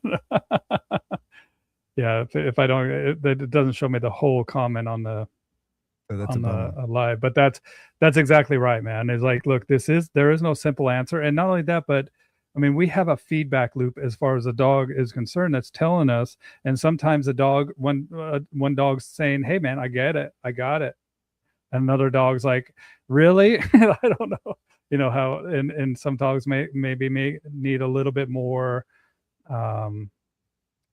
Dude, it's still not on my page. Weird. Hold on. Sorry, guys. Dude, it's not even letting me pause. Okay. How good's technology? Can you see the comment? Nah, it cuts out safe. Nah, it cuts out safe space to me. Reward placement or intention can turn the who and then ... Yeah, turn the who. Maybe that's what Ryan wrote. Maybe he's keeping you guessing. Okay, so that's the point. How do y'all manage expectations as far as long-term success hinging on those factors? I mean, you have to, like we talked about at the very beginning, know who you're talking to. See, just like the conversation of like, what do you do for a living is going to be totally different from a psychiatrist than it will be from a school teacher, than it will be from a construction worker, than it will be from an architect. Like there's ways that we have to be able to position this information that is going to allow them to understand it on their level. And so that going forward, we truly can teach them, can help them. Right? Ryan, if you want to put the rest of your comment under, because I can't access the video. And then also the dog too. Then we have the dog in the equation as well. Is the dog getting it? Is a dog, what's motivating this dog? Is it, what are we punishing this dog for? Is a relationship solid with you and the dog? How long have you known the dog? What's the environment like? There's so many factors of this punishment equation that, you know, the variables are always changing. And we have to take all that in consideration. That's why there's no real simple step to it. And then just like what Ryan talks about, like what someone hears, right? And that's the terminology that we have wobbly terms in our language. Oh, here we go. He just posted his second half there. Okay, let's see. Ryan, that was a good comment, man. Or intention can turn the whole exercise into something else entirely, right? When a trainer says that's not quite what I meant, it's not always because the person didn't listen. It's also because the dog training is full of feel. Amen. And then we have emotion versus logic. And we can't think with our emotions. I often tell people this. We can't think with our emotions. We have to think with our brain. But sometimes our emotions get that message all mixed up. Yeah. I think, as I was saying, mate, I think training emotionally, like there's reasons to do it. There's reasons to not do it. But the way that you show your emotions to a dog will affect the outcomes that you have. Amen. Right? And there's times where you might choose to show the dog nothing, and there's times that you might choose to show the dog everything. And my only advice on that, you know, there's reasons why. And again, like it's not a 2-minute explanation. Like I've got a big video on it, but there's pros and cons, and like I will be the character or wear the mask, as I would say, that is going to serve the dog in that moment, right? So sometimes that's being really emotional, sometimes that's being not emotional. But I think that my caution that I give to people is as humans, we're not good drive channelers, right? So like, in the protection space, one of the things that we do a lot is this drive channeling, right? Where we're teaching dogs how to change gears fast, right? So from aggression into prey and bringing them up and down in arousal, we need to be able to like teach a dog how to do that. Dogs are really good at that, right? Like they're very capable. People are not so good at drive channeling, right? Because dogs tend to just go like, okay, this is what's happening in front of me. This is what I react to. There's learning and there's influence of the past, but for the most part, they're like, okay, this is what's happening. We, on the other hand, like, mate, I can get angry as hell over something that happened 20 years ago if I want to right now. Like I can just go searching through the memory bank and piss myself off in a way where I can wreck my whole day. I can put myself into a mood from which I can't get out of all day just from thinking about something. And so what I say to people is like, if you're going to use emotion in training, that's cool. And there's certainly times where I think that's a great thing to do. And I do that quite a lot these days. I try to be quite a lot involved in that. But you have to like be able to fake it. Or like if you can't truly drive channel up and down and show a dog, hey, I'm disappointed in you and angry because of what you did. Oh, that's great. And change gears and hold no resentment because of what they did. You just were like using that to communicate with the dog. Then fuck yeah. Like that's an awesome way to train. Like absolutely, that's an awesome way to train. But if you can't do that, like if once you sort of show that dog the like, hey, I'm angry, disappointed, sad, whatever, like once you go to that negative emotion place, if you can't turn that off at will, right, then you shouldn't turn it on. Or when you feel it turning on, you should probably stop the session, right? So like I'll show a dog, hey, I'm disappointed in you or I'm mad at you and all that kind of shit. But I'm none of those things, right? Like it's all like a show because what I am is supportive and encouraging, right? And so like that's how we're working towards the goal that we're working towards. But I'll do all the nonsense to make it seem like I'm feeling a particular way. And like to an extent, I'll display that. Like it'll be real to an extent. But I have to be able to change gears on that because like that's what I see. And it's one of the bigger things that concerns me, and it's sort of the elephant in the room sometimes on balance training is that sometimes people, before they'll give a correction, they have to get themselves emotionally to a place where the dog has pissed them off enough that they feel like they can actually do that, right? Whereas I'm like, no, like if you get to that point, don't do that. That's the time to stop. Like Yes. you've got to be willing to give the correction just as a matter of fact. Like just as a completely operant, like the action you took led to this, and now you took a different action. It's totally different reaction. If you can't do that, then it's not the way to train. And so that's what I think. I think there's no right and wrong. There's lots of different ways to do it, and different combinations of doing it will work better for particular dogs and particular people. And so sometimes, like my own style of training can be really different depending on the dog that's in front of me. The way that I'll interact with the dog is determined by the dog, right? Like and for the most part, I'm working with the same kind of dogs for the most part, and so like they get them for the same, it's pretty similar. But now and again, like I'll have someone come to me with like a working dog that's been cooked, like a decoy has put too much pressure or he's lost a fight, and now he knows that he can lose a fight.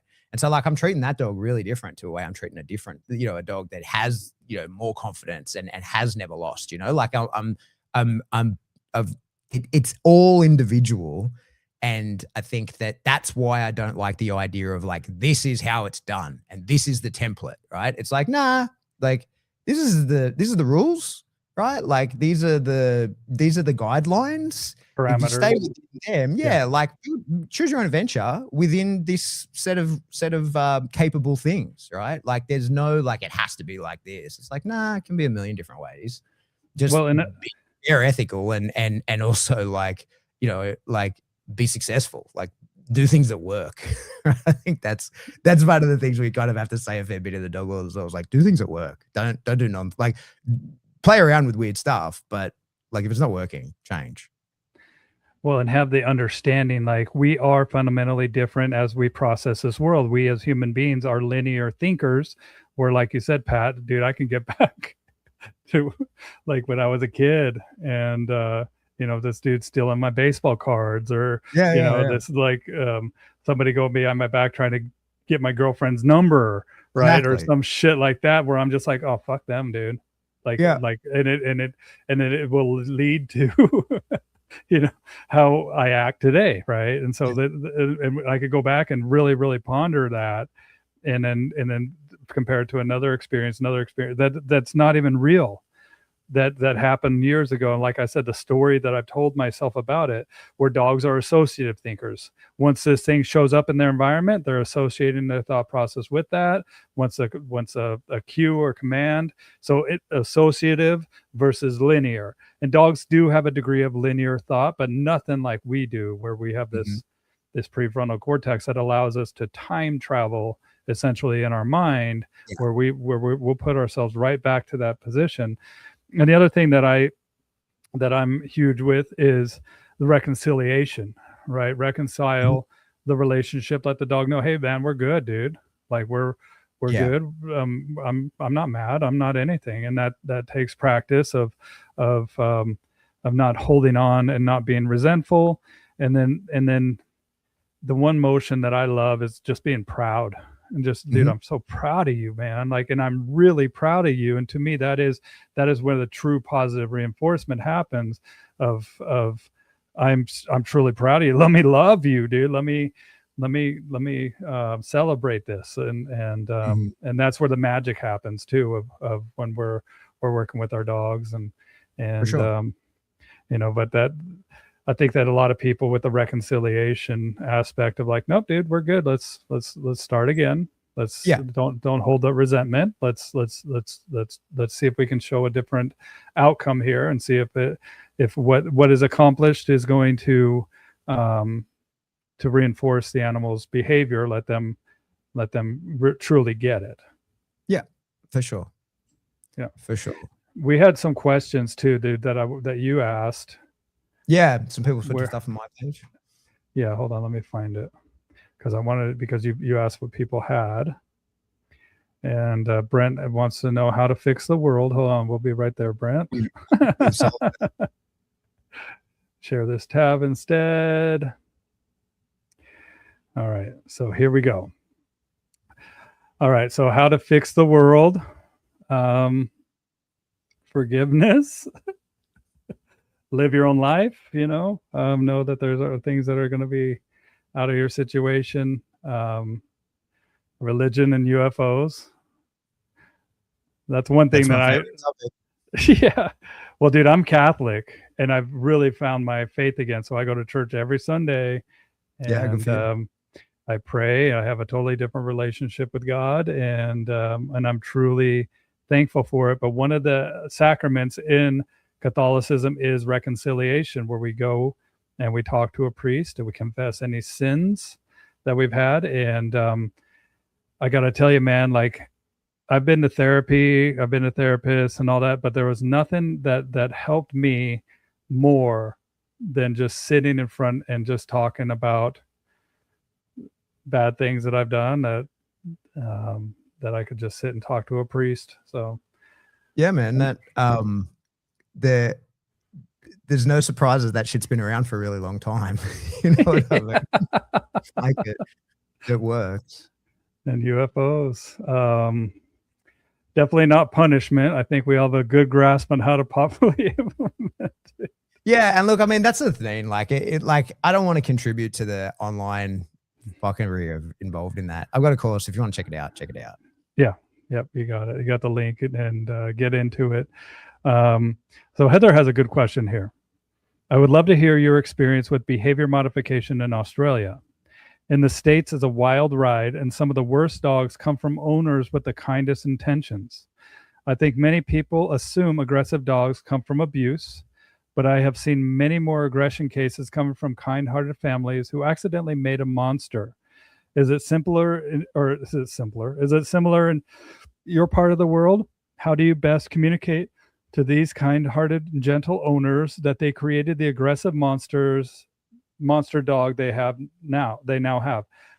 Or would you rather just fix the dog and not go into the weeds with the why and the how they got there? Looking forward to hearing your chat. Yeah, that's a good question. And I think, as a person that has traveled around a fair bit, like it's all the same everywhere in the world. Everybody thinks that, dog ownership and the way people live with their dogs is different around the world. And it is, But the problem cases that dog trainers are getting called in for are the same, right? Because, like the people who are having problems, the problems are usually somewhat universal. I think for sure that is a big problem everywhere, in that I think a lot of people, like the bigger cities get, the less connected to rural living people are. And so I think a lot of well-meaning people don't realize that, treating a dog like a person doesn't serve the dog. And that there's a lot of, when we talk about training, we often say like, just like with kids and stuff like that. And so there's a lot of crossover where we do get to say that and it be true and relevant. There's a lot where it isn't, and so I think in terms of, like, I'll tell you a story, right? So I had a client a long time ago, and it's a story I've told a lot, but it's burned into my mind. I was a third trainer. There was a force-free lady was there first. She got bit. Then there was another balance trainer, a friend of mine. She got bit. And so that's how I got the referral. And so long story short, end up working with this little cavoodle, right? So cavoodles are pretty popular in Australia, like where you guys in the States have Labradoodles. Yeah, Labradoodles. We have cavoodles, right? Like Cavalier doodles. Yeah. I get a lot of heat for this from the dog training community. They typically make pretty good little dogs, right? Like usually cavoodles. I agree. Like for most dog trainers, will tell you that they're a disaster because there's so many of them. A large majority of our in-home behavior mod clients are cavoodles, but because that's just representative of the population. You know what I mean?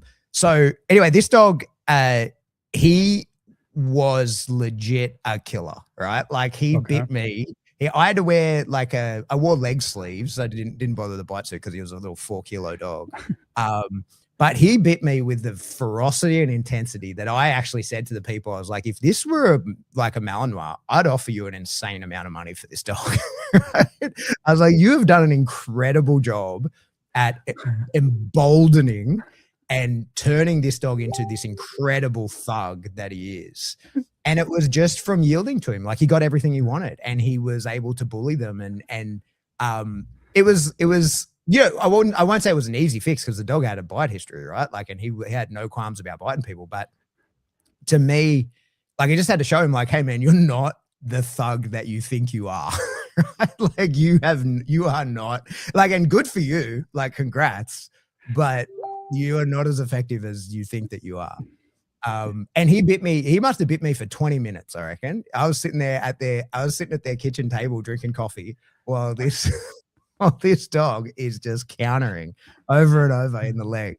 Like, and he's getting more and more worked up because he's not getting the reactions that he's used to seeing, right? I gave him nothing. And then 20 minutes later or thereabouts, he like pops off and just looks at me like, what are you? Like I've been able to dominate and intimidate everybody I've met. Why can't I do it to you? And then I was like, well, because I'm your friend, buddy. And like made friends with him in that way. I was like, and I ain't getting dicked around like that by you.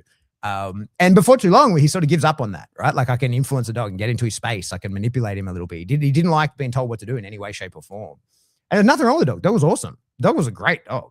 But he just had like a really high personality of himself that was created from people who just like yielded to him nonstop, like nonstop. Empowered the behavior by giving him exactly what he wanted.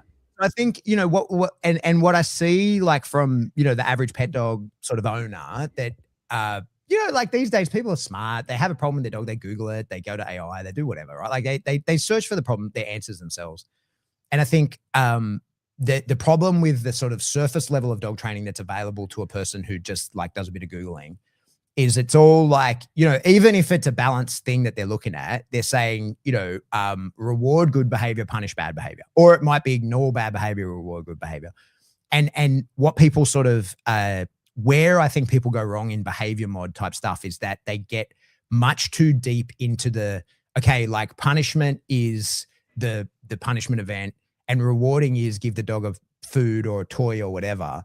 And they don't understand that like every interaction, if it can be put into the categories of rewards and punishes, right? So like you don't have to give the dog a treat in order to reinforce the growling behavior. It's not like when the dog growls at you, you go, good boy, give him a treat and you get more growling.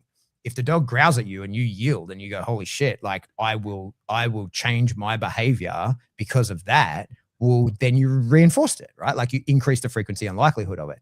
And similarly, like punishment in terms of that, if we're like, nah, man, like that's not like, it doesn't need to be something physical that someone can observe and like, or the use of pressure or a tool to be put into the category of punishment. It's the outcome at the learning phase at the back end, right? Is it something that the dog chooses to avoid? That's what makes a punishment. That's it. It's as simple as that. If the dog goes, oh, I don't like that, I'm going to avoid it, that's punishment, right? Yeah. So, by just through our interactions with the dog, our day-to-day kind of living is where we find the level on those things. And I think a lot of the conversation around training is all around training, right? So it's like, okay, open the session, got the clicker, got the treat pouch, like we're going to do these things. And those are important. Like we got to do that shit. But the real lifestyle shit is what builds the dog, right? Like the training sessions teaches the monkey drills, and you can get into the minutia on like how the dog acts in certain situations. You can create those situations, but really the dog is formed in the other 23 and a half hours in the day, right? Yes. Like how he lives, how he's controlled, how interactions go down. If he does this, what do you do? Like, you know, where does he sleep? Well, all of the sort of things that create the dog, they're mostly, and they're totally dog training. They're important, like as for dog training, but they're not in the session. And I think that's sort of one of the things, you know, like it's why Jazz, who I work with, she raises puppies. That's why she's incredible. Is like, yeah, she's a really good trainer at doing the things with the dogs, right? Like she teaches dogs how to do things really well. But what she does is she builds a fucking dog that's cool, right? Like she creates a dog that has respect for people at times when he's meant to, has no respect for people at times when he's not meant to. You know what I mean? Like can turn on, can turn off, knows how to control itself in certain environments, right? Like understands like, oh, what is and is not appropriate at certain times. And that is all the lifestyle stuff. That's the stuff like the space between the sessions. And so that's what I think is, you know, she's incredible at that. She's so much better at that than me, like way better at that than me.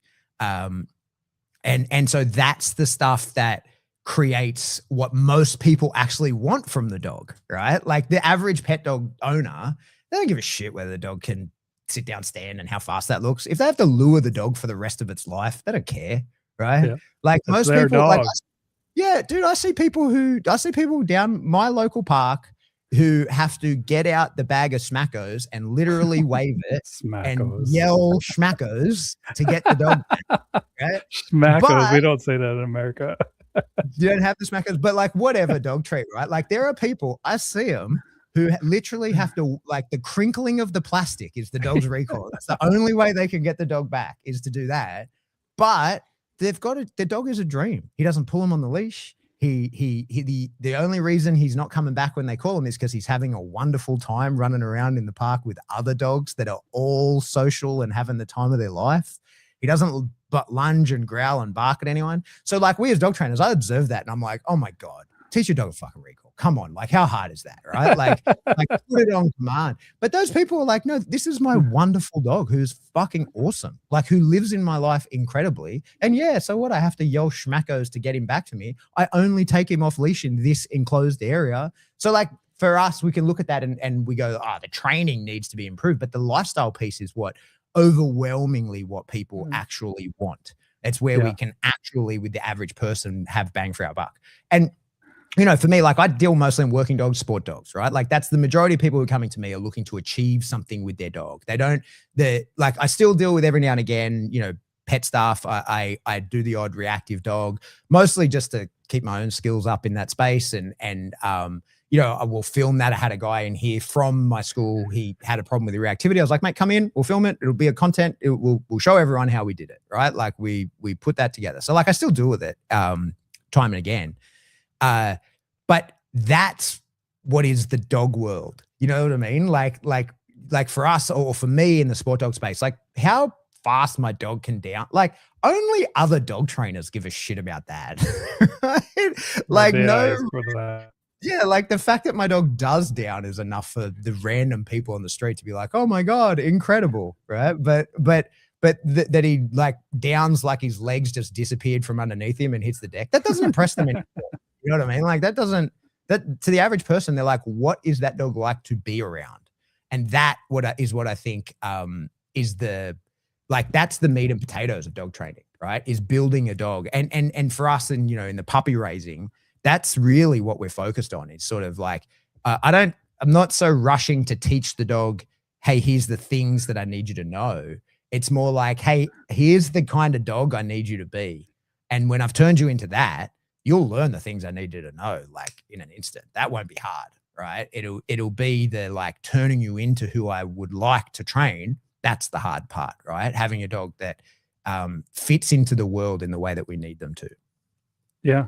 I mean, and knowing that once you have, then it means more freedom. It means more fun for you because now you understand and have the foundation that we're looking for.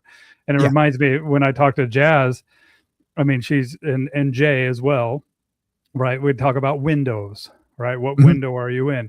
And it just reminds me of like, look, yeah, I love the windows concept. In fact, I think Jazz introduced one more window.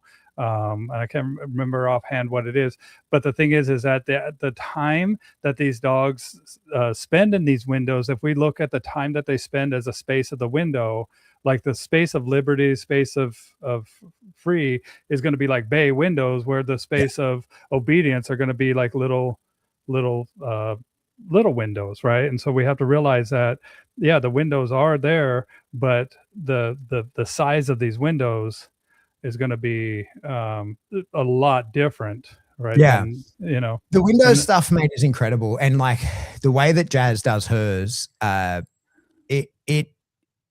it's incredible. And to me, that was quite different. Like the way I was raised in dogs, I sort of, came up in the working dogs, and like the window is you're out of the box, right? Like, police type dog is like, you're out of the box. That's working window. You're back in the box, right? Yeah, that's chill window. My own dog is like that, right? Like when you take him somewhere, he has what I used to refer to as like a bias for action. When he goes somewhere, he's like, hey, I presume I'm here to do something, right? Like, so where is it? What am I doing? He can walk around with me, but he always assumes like I'm here for a reason. Why would you have brought me if not to do something, right?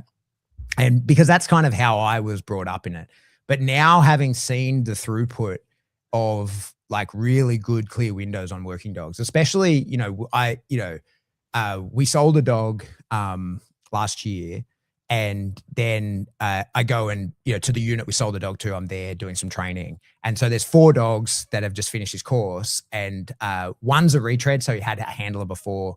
2 of them are new, and 3 of them are new, and one of the 3 that's new is provided by us. And you see, like the guy who's got the retread, he's inherited a bunch of problems from the previous handler. That's a hard dog to work with, right? And the other 2 are sort of the same. Like dog comes out, wants to work, and these are military working dogs that have to be, like there's a lot of not working when a military working dog is working, right? There's a lot of just walking along beside the handler. And so the dog that we had provided had these incredible ability to do that, and was still just as capable, arguably, I wouldn't say more, exactly the same in the work as the others. Let's just say that, right? But really capable of just chilling and being around. And the handler says to me, he's like, oh, I got lucky, like, because this guy, he's capable of that. Like he's, genetically sort of capable of that. And I was like, oh, man, you have no clue.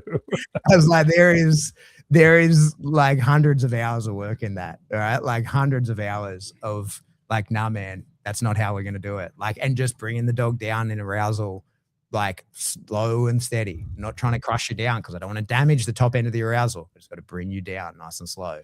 And so when you see that created in a really high-end working dog, like I'm talking, that dog was an extreme dog, and it can still be done. Then when I look at pet dogs, I'm like, hey, like you can do this. Like we can get to the point where you can take this dog to a cafe, right? Like we can do this. We can show the dog, like, this is where you just chill. It's going to take some work. It's going to take a lot of clarity. It's not going to be quick, but it can be done if you persist. Yeah. And it's going to take some time, right? Yeah. It's not going to be an overnight thing like this is, and you're going to make mistakes, and the dog's going to make mistakes, and know all of this. But so like one thing we're showing with these rounded dogs that we have at the moment, we've got 3 puppies, is like how we finish a bite work session. So it's like, it's a little bit non-traditional in that, because it's just me and her. Like most people go to club, you work your dog, this decoy slips the equipment, carry it back to the car, Nobody's checking on what you're doing out there because we're working the next dog. It's time constraints, right? Like, let's go. But because it's just me and her train the dogs, we do it here. Like, we do the full workup, we do the full work down, all in place. And we film all that, and I show it to people in the school. Like, see how this session went for 5 minutes and it took 10 minutes to close the session, right? Because we're teaching this puppy, like, you're not just leaving here hot. Like, we've told you to calm down. Even though you're in the space, you got to calm down, right? We're not going to force you down. That's not how it works. We're going to wait till you do, and then there'll be progress, and that becomes reinforcement. So that's what I mean in terms of like understanding that the idea of, especially when you're dealing really high drive dogs, you can't reinforce them with stuff all the time because it kicks them back into drive. Like, you might want it like, no, I need to reinforce the fact that you're not manically trying to get something. So I can't give you something to reinforce not trying to get stuff, because that's going to increase the want to try and get it, right? So I've got to find a way, like, how do I reinforce this? Like, how do I increase the frequency and likelihood of you doing exactly what you're doing right now? And the thing that I want to reinforce is abstinence. Like, I want to make it more likely that you don't do something, right? And so I've got to find the thing that you are doing that I like and find a way to reinforce that, because I can't reinforce notting, right? Like, I have to find a thing that you are doing and find a way that I can make you feel good about that and choose that in this window and make sure that you don't find success anywhere else.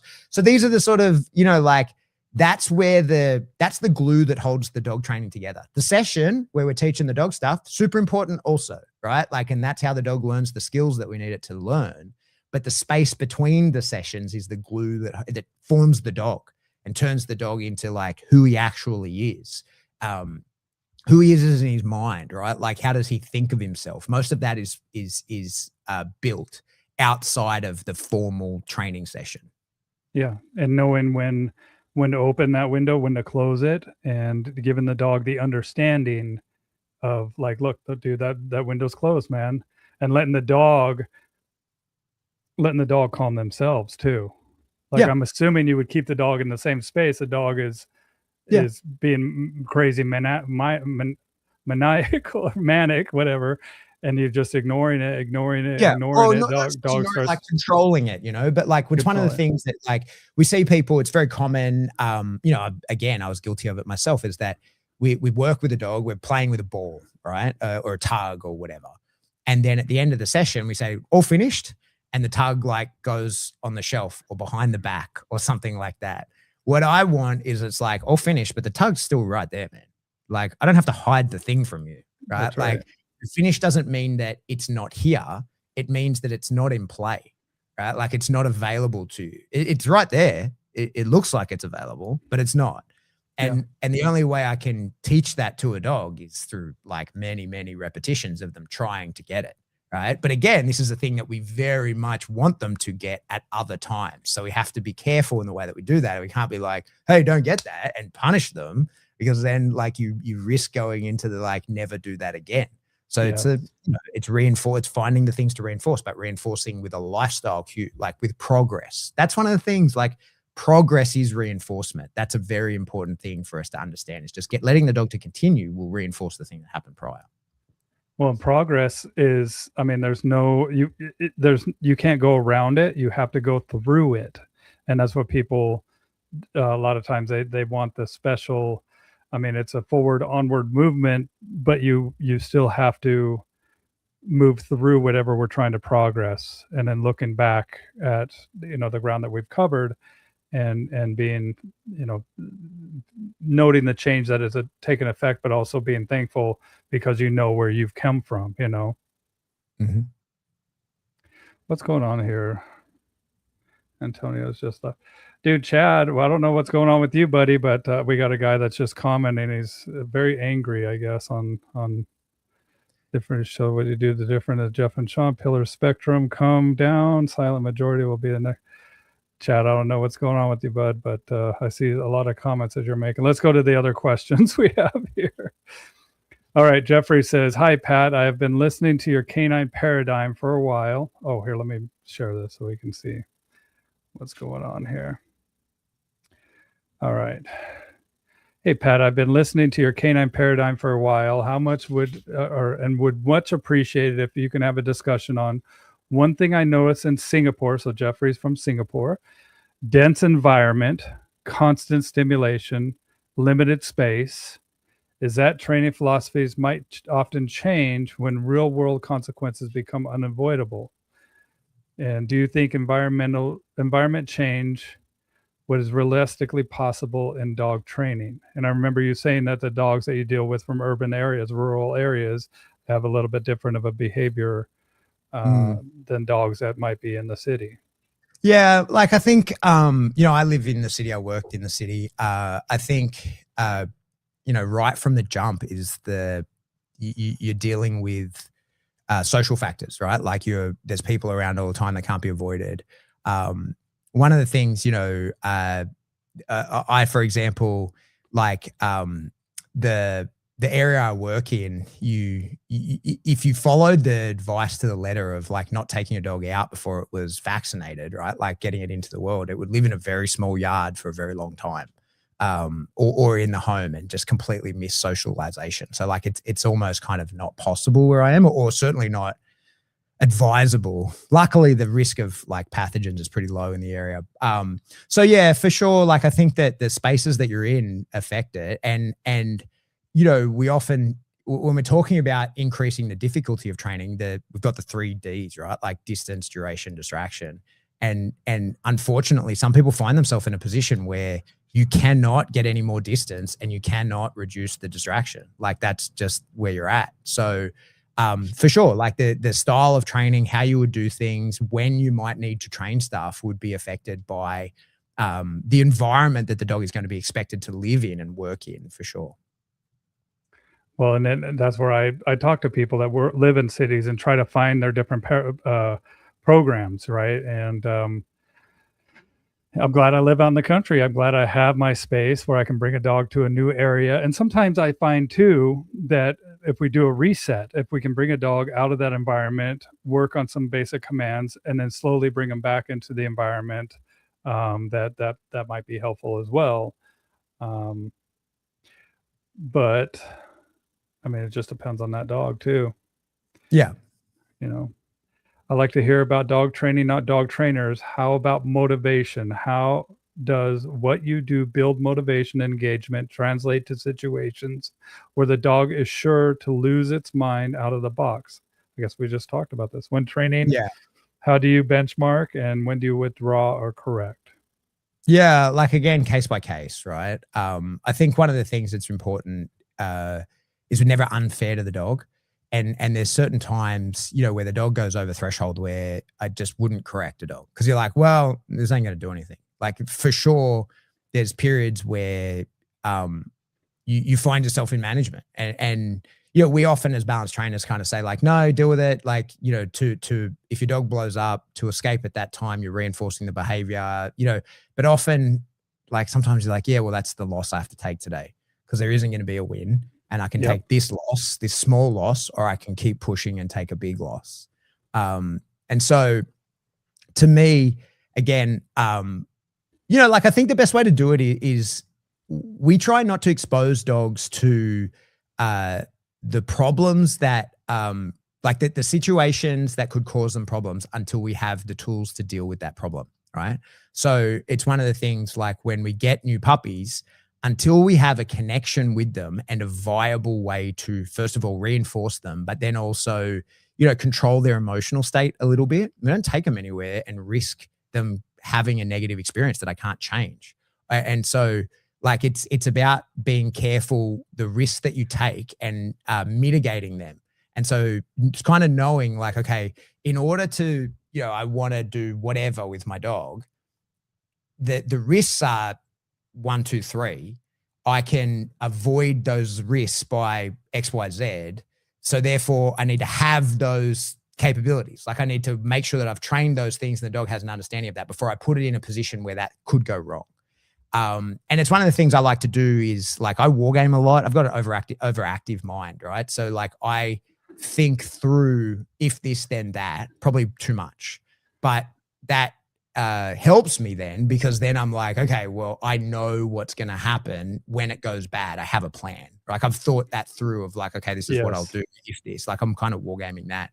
And I prefer, like I said, I prefer not to put a dog in a position where it can go wrong and there not be a quality learning outcome for the dog, right? Like I'm fine with sessions going wrong. Like, you know, I've done plenty of, yeah, like I'll be somewhere and someone says, okay, this is what I want to work on with the dog. And they bring it out and you go, hey, we can't work on that. Right. Like what, like I know that at home in your battle lab, like where you're training, you're ready to work on that. But in this environment, we don't have that. We're just going to be fighting to get that. So let's work on the foundation skills that will allow us to go to that place rather than try and be at that place without the foundation to get there.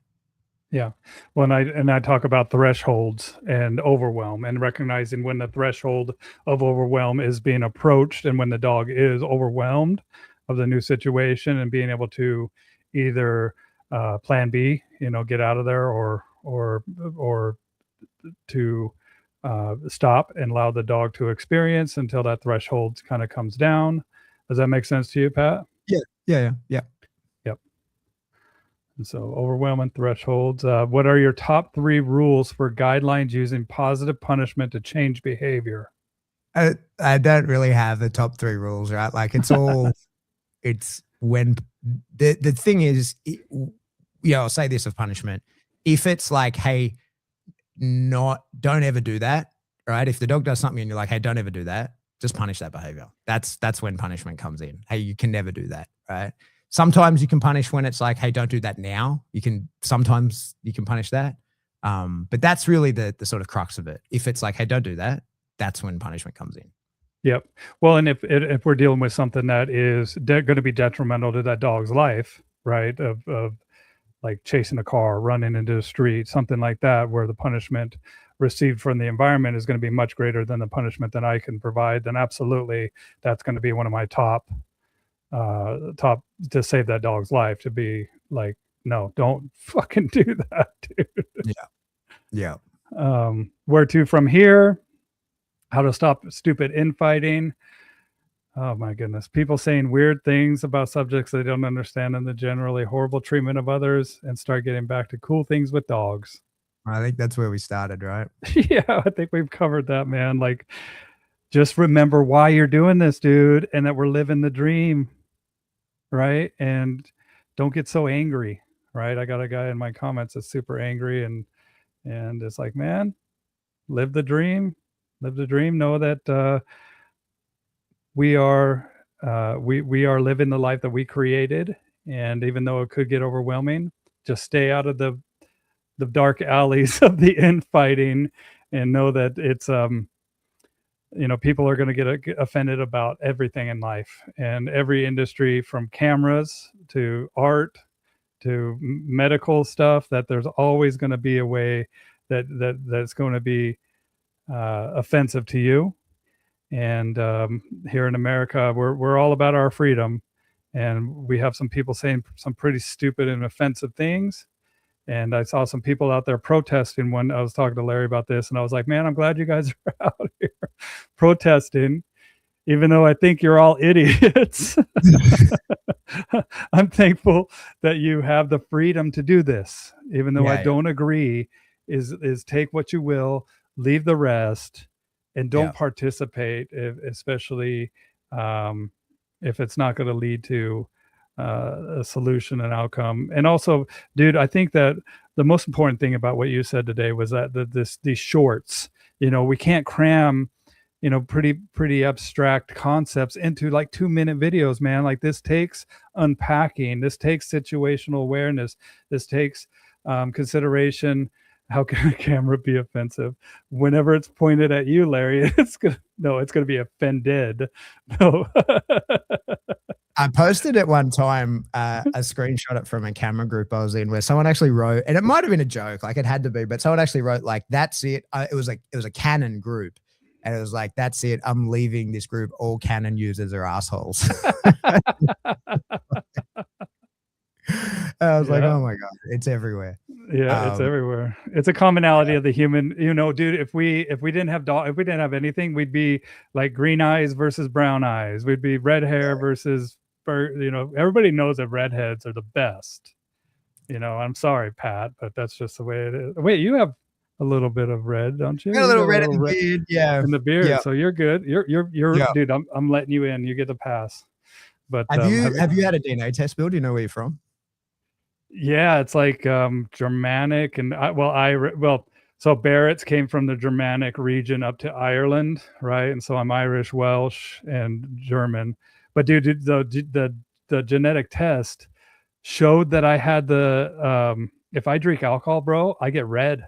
Like I get then it showed that I have that genetic trait. And I was like, dude, I've always wondered about that. Do you know your Neanderthal content? I don't know the Neanderthal content. I wonder if I can pull it up here. Why? Do you fucking think I'm a Neanderthal, bro? What the hell? What are you getting at? So like I'm talking out my ass here, but my understanding is that a lot of the like physically large redheaded people like have high Neanderthal content. Bro, listen, I did a podcast where they said that they were targeting me because of my red hair, because I have an extra gutter in my genetic code that they can program in or something. Yeah. Because of the giants. There were some giants that they found all around, and they were redhead giants that were like 20 feet tall, dude. These guys. I'm gonna see, dude. I'm gonna see if I can find this genetic test. So like the biblical giants were redheaded, 6 fingers, 6 toes. I know you can get a DNA test, and usually people who have a really high Neanderthal content are usually pretty big, strong, redheaded people. It's I think actually Jay Jack, I'm pretty sure is Neanderthal. I'm pretty sure Jay told me one time that he is in like whatever the top bandwidth is of like Neanderthal. Like he's right in there. I believe it. Yeah, I believe it. I'm going to be hanging out with Larry, Jay, and Joel next month. And nice. Do you have any events here in the U.S. at all? Are you? No. Are you going to be doing that some more? Or are you? Look, I might. I've sort of painted myself into a corner where it's not easy to travel. Really. John. I've painted myself into a corner where it's not easy to travel at the moment. So I'm required. Well, not required, but I put a lot of work into getting PSA going in Australia. And so traveling to the events for that is kind of my priority. And I can only travel, so much before it impacts my dogs and my kids and my business and stuff like that. And so unfortunately, I've sort of, painted myself into a corner a little bit where it's really difficult for me to get overseas. But I'm hoping at some point in the future to be able to, be able to do that again. Because I love teaching. I don't mind the travel. I don't like being away from my family, but I don't mind the travel. But I do love teaching to groups of people and working with people around the world and getting to do the kind of stuff that I used to get to do a lot of. I really enjoy that. So I would love to do more, but it's just not possible right now. Yeah. And how's the PSA going down there? It's good, man. Yeah, it's good. We're growing. It's still like plodding along. New clubs sort of popping up, and it's tricky, PSA is tricky to get judges at the moment. Like there's not enough judges, and it's a big ask to get someone to come to Australia for a weekend, So that's sort of the tricky part. But we're doing great. The sport's plodding along, doing really well. Lots of happy people. Everyone's having a good time. Dude, I want to see how much Seattle to Sydney, how far it is. Where's Google Flights at? I'm going to just say leaving. Well, show flights. Let me see how long. 19 hours, 23 hours. Fuck, dude. Yeah. So most of the time, like I've done it a lot. It's usually about a 30-hour trip, like door to door. It takes about 30 hours of travel. Dude, how is that? Do you travel in a seat that you can lay down and shit? Or do you... What do you do? Do you take some Xanax until you freaking... No, I just write it out, what can you do, right? I've done that flight a lot of times. I've when I was traveling a lot, you eventually get enough points to be able to afford to upgrade yourself to business. And then that's the worst thing you can do, because then every flight after that's not in business is a disaster. Torture. And there's just not enough money in Yeah, like if I go to the States to do a seminar, if I flew business, that'd be all the money. I wouldn't make any money. So it just doesn't work. I sit down the back with the cattle, my friend. It's like 20 grand or something. I don't know. Well, Yeah. buddy, when you do come back, I look forward to someday hanging with you again, and I hope to see you at a IECP conference in the future. I mean, I Yeah, we'll think see. that, well, hopefully this is just some growing pains, and we can figure this out. I think the dogs deserve us to find some harmony and to help them any way that we can. But I appreciate your time, man. I think, is there Yeah, man. anything else that we haven't touched on that you want to mention at all? No, no, no. No. Well, let's say goodbye to everybody, and I'll say goodbye to you in the studio. And thank you, Pat. Bye, Thanks, mate. Thanks for everybody. having me. Thanks for being here.